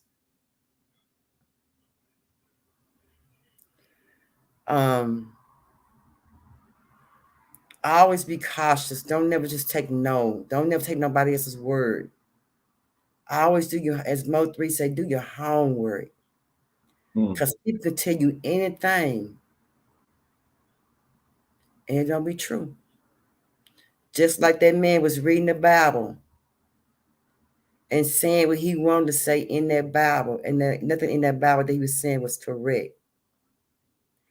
And the things he was saying in that Bible, those people who were listening to him thought he was telling the truth. Nobody even did their homework. Nobody even asked questions. Always do your homework, no matter what. Always think of yourself and other people when you make a decision. Again, always love yourself. That's basically it. Come by and check me out over at Vino. We laugh, we talk, we got wise words, we give wisdom. We're gonna do no bullying. We love each other, and we're always trying to figure out a way we can get out in the community and help other people. And like tomorrow, about the 3 o'clock tomorrow, about 4 o'clock, I'll be out tomorrow giving chili out, cornbread, water, And if you're out in the neighborhood, you don't have to bring anything. You just come by and help serve. That'd be fine. If you got men clothing, big men, small men, medium-sized men need clothing. A lot of homeless men is asking for clothing. We have plenty of women clothing. The men's need clothing. It can be well-worn clothing, well-worn shoes, clean, Allow you men's, not sexy right about now. You wearing those medium shirts, them young shirts. You go to bed in them. You ain't cute. Give it up. It's cool with. Put them in the bag. Call me. I'll pick them up. You can't wear them. You got boobies now. Give them up. Your boobie falling. Pick it up. You can't wear them clothes. Mediums and too young. That's Hey, all you young shirt wearing ass niggas, give it up, man. It's enough of that. Buy your size, niggas. That is enough. You heard the OG what she said, man. I ain't about to repeat it. You heard it. Oh, you Smith, you ain't sexy. Nigga, you told you was sexy. Come on. Who told you was sexy, nigga? It's over with, fam. No more push-ups. It's done. Huh? You see me wearing tight ass shirts? No, I'm still kind of sexy though, but you ain't me. Give it up. Give it up. You heard the OGs. I'm tired of that pants you wearing. Walk around with your kids. Kids embarrassed, nigga. Ass all at your pants, nigga. Pick them up, nigga. Grown ass man. Tired pants wearing ass, nigga. Some of you ladies too. I know she's saying about the men. Some of you ladies too. It don't fit. Give a damn how much fabric they done made that shit. You wasn't made to wear that. Give it up. All right, sorry, OG. My bad. I just had to. That touched my spirit. Yeah, give it up. I'm telling you. Right here. I had to say that shit from the diaphragm. You know what I'm saying? That came from the diaphragm. Get that shit up, nigga. It's too tight. You understand? Yeah, they're too young for you. Give it up. Shit was cool 5 years ago, but nigga, you ain't there no more. All right, you've been eating good. You've been living good. It's okay. Go up an X. And don't throw the shirt away. Don't use the mop nut in your kitchen.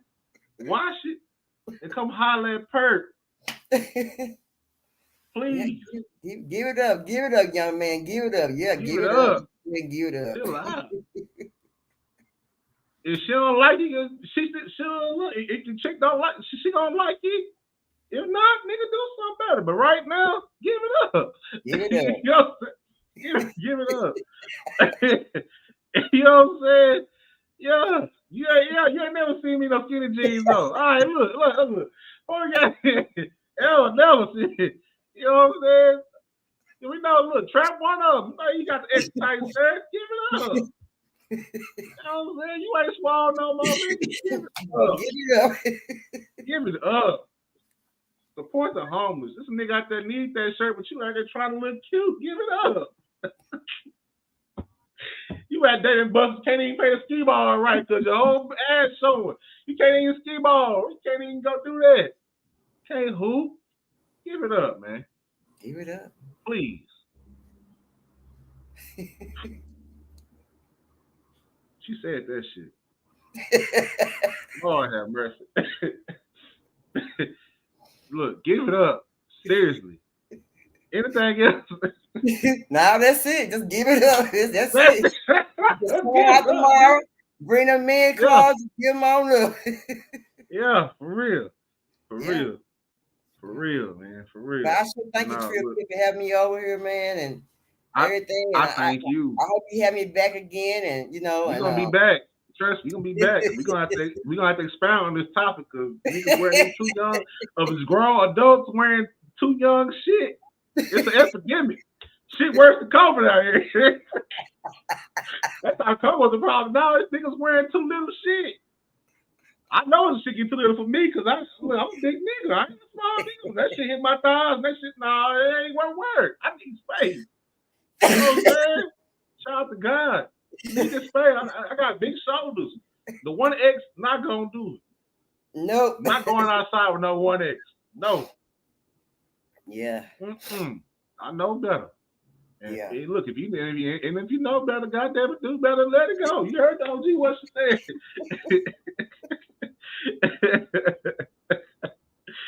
I appreciate it, Purp. You will look. You gonna be back. We gonna chop it up. When everything else, download everything. I'm gonna send it to you. All right. I really enjoyed myself, my brother. I really did. Most definitely. We're gonna do this again. Yeah. Absolutely. I appreciate you, having patience. Like I said, I apologize for. Oh no. Everybody, we all going through something right by now. Shoot, man. So don't worry about it. We good. But it seems like it was made to happen how it happened. And it's a blessing that we both hear to preach this good word. You know what I'm saying? And give it to the people. And we're gonna be back. Anything you have going on, anything you need me to promote, no, just whatever, don't matter. If I be out tomorrow, I'll be off of 175 and Metropolitan tomorrow. 175 and Metropolitan is where I'll be at tomorrow. Giving the children cornbread out, and you gonna come out and help serve. You can. You gonna bring about some case of water out. You can. Whatever you want to do is find you guys some clothes and some medium and 2 young clothes. Bring them all out in trash bags. It's cool, and I really appreciate the homeless people appreciate it as well, and and it feels good to be out. So yeah, that's basically it. But thank you, Trip, being my brother, and much love to you. I appreciate you. Peace. Thank you. Brother. I appreciate what you do. If you need anything, just let me know. And okay, I sure will, my brother. I will. All right, much love to you, my brother, and y'all be safe and happy weekend. Happy weekend. And y'all be good, and y'all, them pennies be wooden, and so you better take a nickel and a dime. Peace. Balls. You know what I'm saying? Balls. Well, I appreciate everybody. You know what I'm saying? Stop by. Trap. I never wore no sweetie. You got to put the pictures up. This shirt right here, this fits me. Also, man, shout out to YK 1K. Make sure y'all go and get y'all some of that. Also, Sauce Factory Clothing brand made by one of my good brothers, man, Young Boss Crook. Right now, go on your music streaming platforms. Go hit up Young Boss Crook. Get you some good music and get you some Sauce Factory clothing. Shout out to everybody that is out there watching this, watching me. I love you. You know what I'm saying? Love you, man. We keep you, man. Purp. 175 Metropolitan Chili Cornbread. Bring your medium shirts down to Purp. It's going down, man. And whenever she got something going, I'm gonna make sure that I'm available so she can have a platform to get shit off. You can listen to this here, or this will be on Spotify either tonight or tomorrow. So if you didn't hear it all, you'll be able to go listen to this on Spotify, Trip Hill Podcast. It's gonna be on there. Great interview, great people, great, just everything. Great. I'm elated. I'm crunk, I'm happy. You know what I'm saying? Meantime, if you're watching this on TV, you hit this right here, right? Hit this QR code. You know what I'm saying? You see my partner down there, that's me in a whole other different dimension. You know what I'm saying? But you can scan that QR code right there. It's gonna take you to everything that I have, from social media pages to YouTube pages, on down. You know what I'm saying? What else? Let me see what else we got. 988 is the new designated mental health number. If you or your loved ones need any type of help, you ain't got to type no long ass number out. Just 988, and it's gonna get you wherever you need to be. People are there waiting on your phone calls, man. There's always an option. You know what I'm saying? Always an option. We got some haters in the chat. I know I ain't never worn those medium shirts. You got to pull the pictures out. You know what I'm saying? Shout out to everybody in chat. Shout out to Big Trout. Shout out to TT. Shout out to Not My Watch. I know I didn't drop the link. I'm sorry. But we gonna double back. Believe that. Shout out to our mom one. Shout out to Big Slump. Shout out to Demon Time. DJ. Let's just go up. Let's go up. Shout out to Lil Wayne fans. Shout out to Miss T. I'm on one. Shout out to the Baldhead Brothers. Shout out to, you know what I'm saying? Who else? Let me see. Shout out to Jesse Mills. Hey, women in sports, Jesse, you on the list. You're on the list to sit in this seat. So that's that. But I'll chop it up with you. So if you like sports, go over to Jesse Mills' page. Man, she got all the sports types that you need. You understand me? And information and all that good right there. Who else up in this thing, man? Somebody slid through here. Texas 713. I know I seen Texas 713. Simply Monea. Shout out to you, beautiful. Let's see. Who else is in here? Low Keys. Shout out to Low Keys. You know what I'm talking about? Shout out to yeah, man. Shout out to Big Slump. Shout out to my other OG. Big Slump. I don't know how Big Slump did in the fantasy football, but I don't know. I have to check. You know what I'm saying? But shout out to Big Slump, man. Shout out to everybody, man. Shout out to you. Whoever you are watching this right now, listen to this in your earphones, whatever. Shout out to you, man. I don't have much to say. We coming back with more content. Y'all know my slogan, man. Mind your mental. Mind your mental. Stay true and healing, most of all. I said that backwards, but you get the picture. I'm out.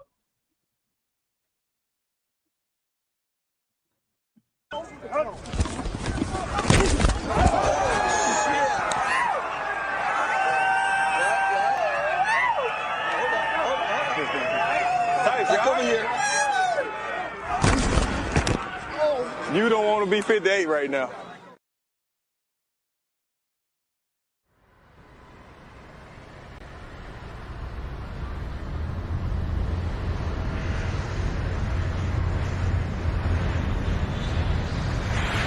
Give me them. I took them. They got the motherfucker, man. I'm on. Now I'm gonna let you out, man. Go on. You couldn't hit too motherfucking hard, man. God damn. This nigga that goddamn he's playing. No, man. This was on the ball, man. This was on the ball, man. We had the ball over here, man. This was just on that side, man. I'm gone, man. You gone, man. This on the ball, man. Kids and shit, fool. Man, come on, fam. You do this. How many times you gonna do this shit? I gotta go, fool. Nah. You do this shit. A lot of shit going on. Fuck it. Double nothing. I got 1,000. You go? I got 1,000 going in one shot. Fuck that, man. Hell nah. Now fall off. Now you gonna fall. That was all off right there. You hear me? Yeah, man. Oh, that's me. That's all me. You think I'm gonna get the kids on me, baby? Yeah, man. I appreciate you, man. You know what time it is? How many times I should have take? Let me borrow something, man. Borrow what?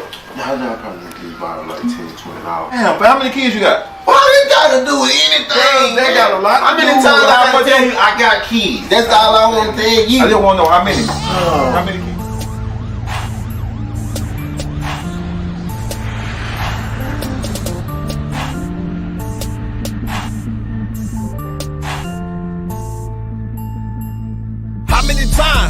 How many times did I go out and get it? Look, how many times? How many times did I come back and split it? Hey, how many times? How many times did I sit on these bitches before I can enter they city?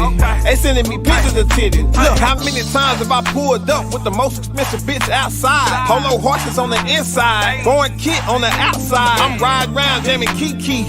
Everybody do the south side. Whole team been working hard, so everybody at the house tired. How many times have I rolled over, got out the bed when it made a sack? Got some head when I made it back, and I ain't never had to pay for that. Extra clip 380 black, had to fuck them up like 80s crack. Spit from the rib like baby back, and they counting on me like 80 racks. How many times? How many times did I go out and get it? Look, how many times? How many times did I come back and split it? I did that. Loyalty, I live that. Like Young Ghost, for real, Jack. Free Young Ghost, for real, Jack. We live that.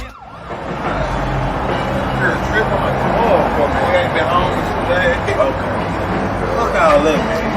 My chick coming. What chick? Huh? What chick? My income tax chick. What? Fire. How many times? How many times did I go out and get it? Look, how many times? How many times did I come back and split it? Hey, how many times? How many times did I sit on these bitches before I can enter they city?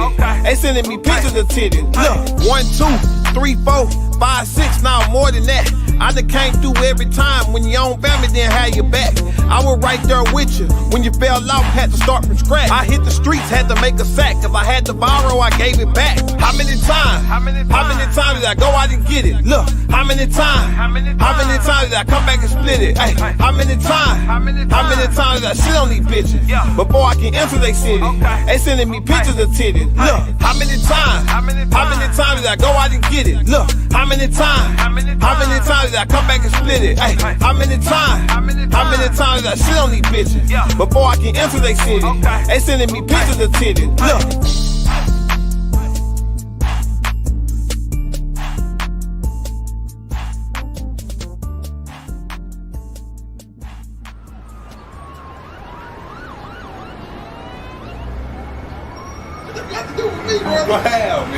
What they got to do with me? I need 100. Man, what we going here? I bet you 2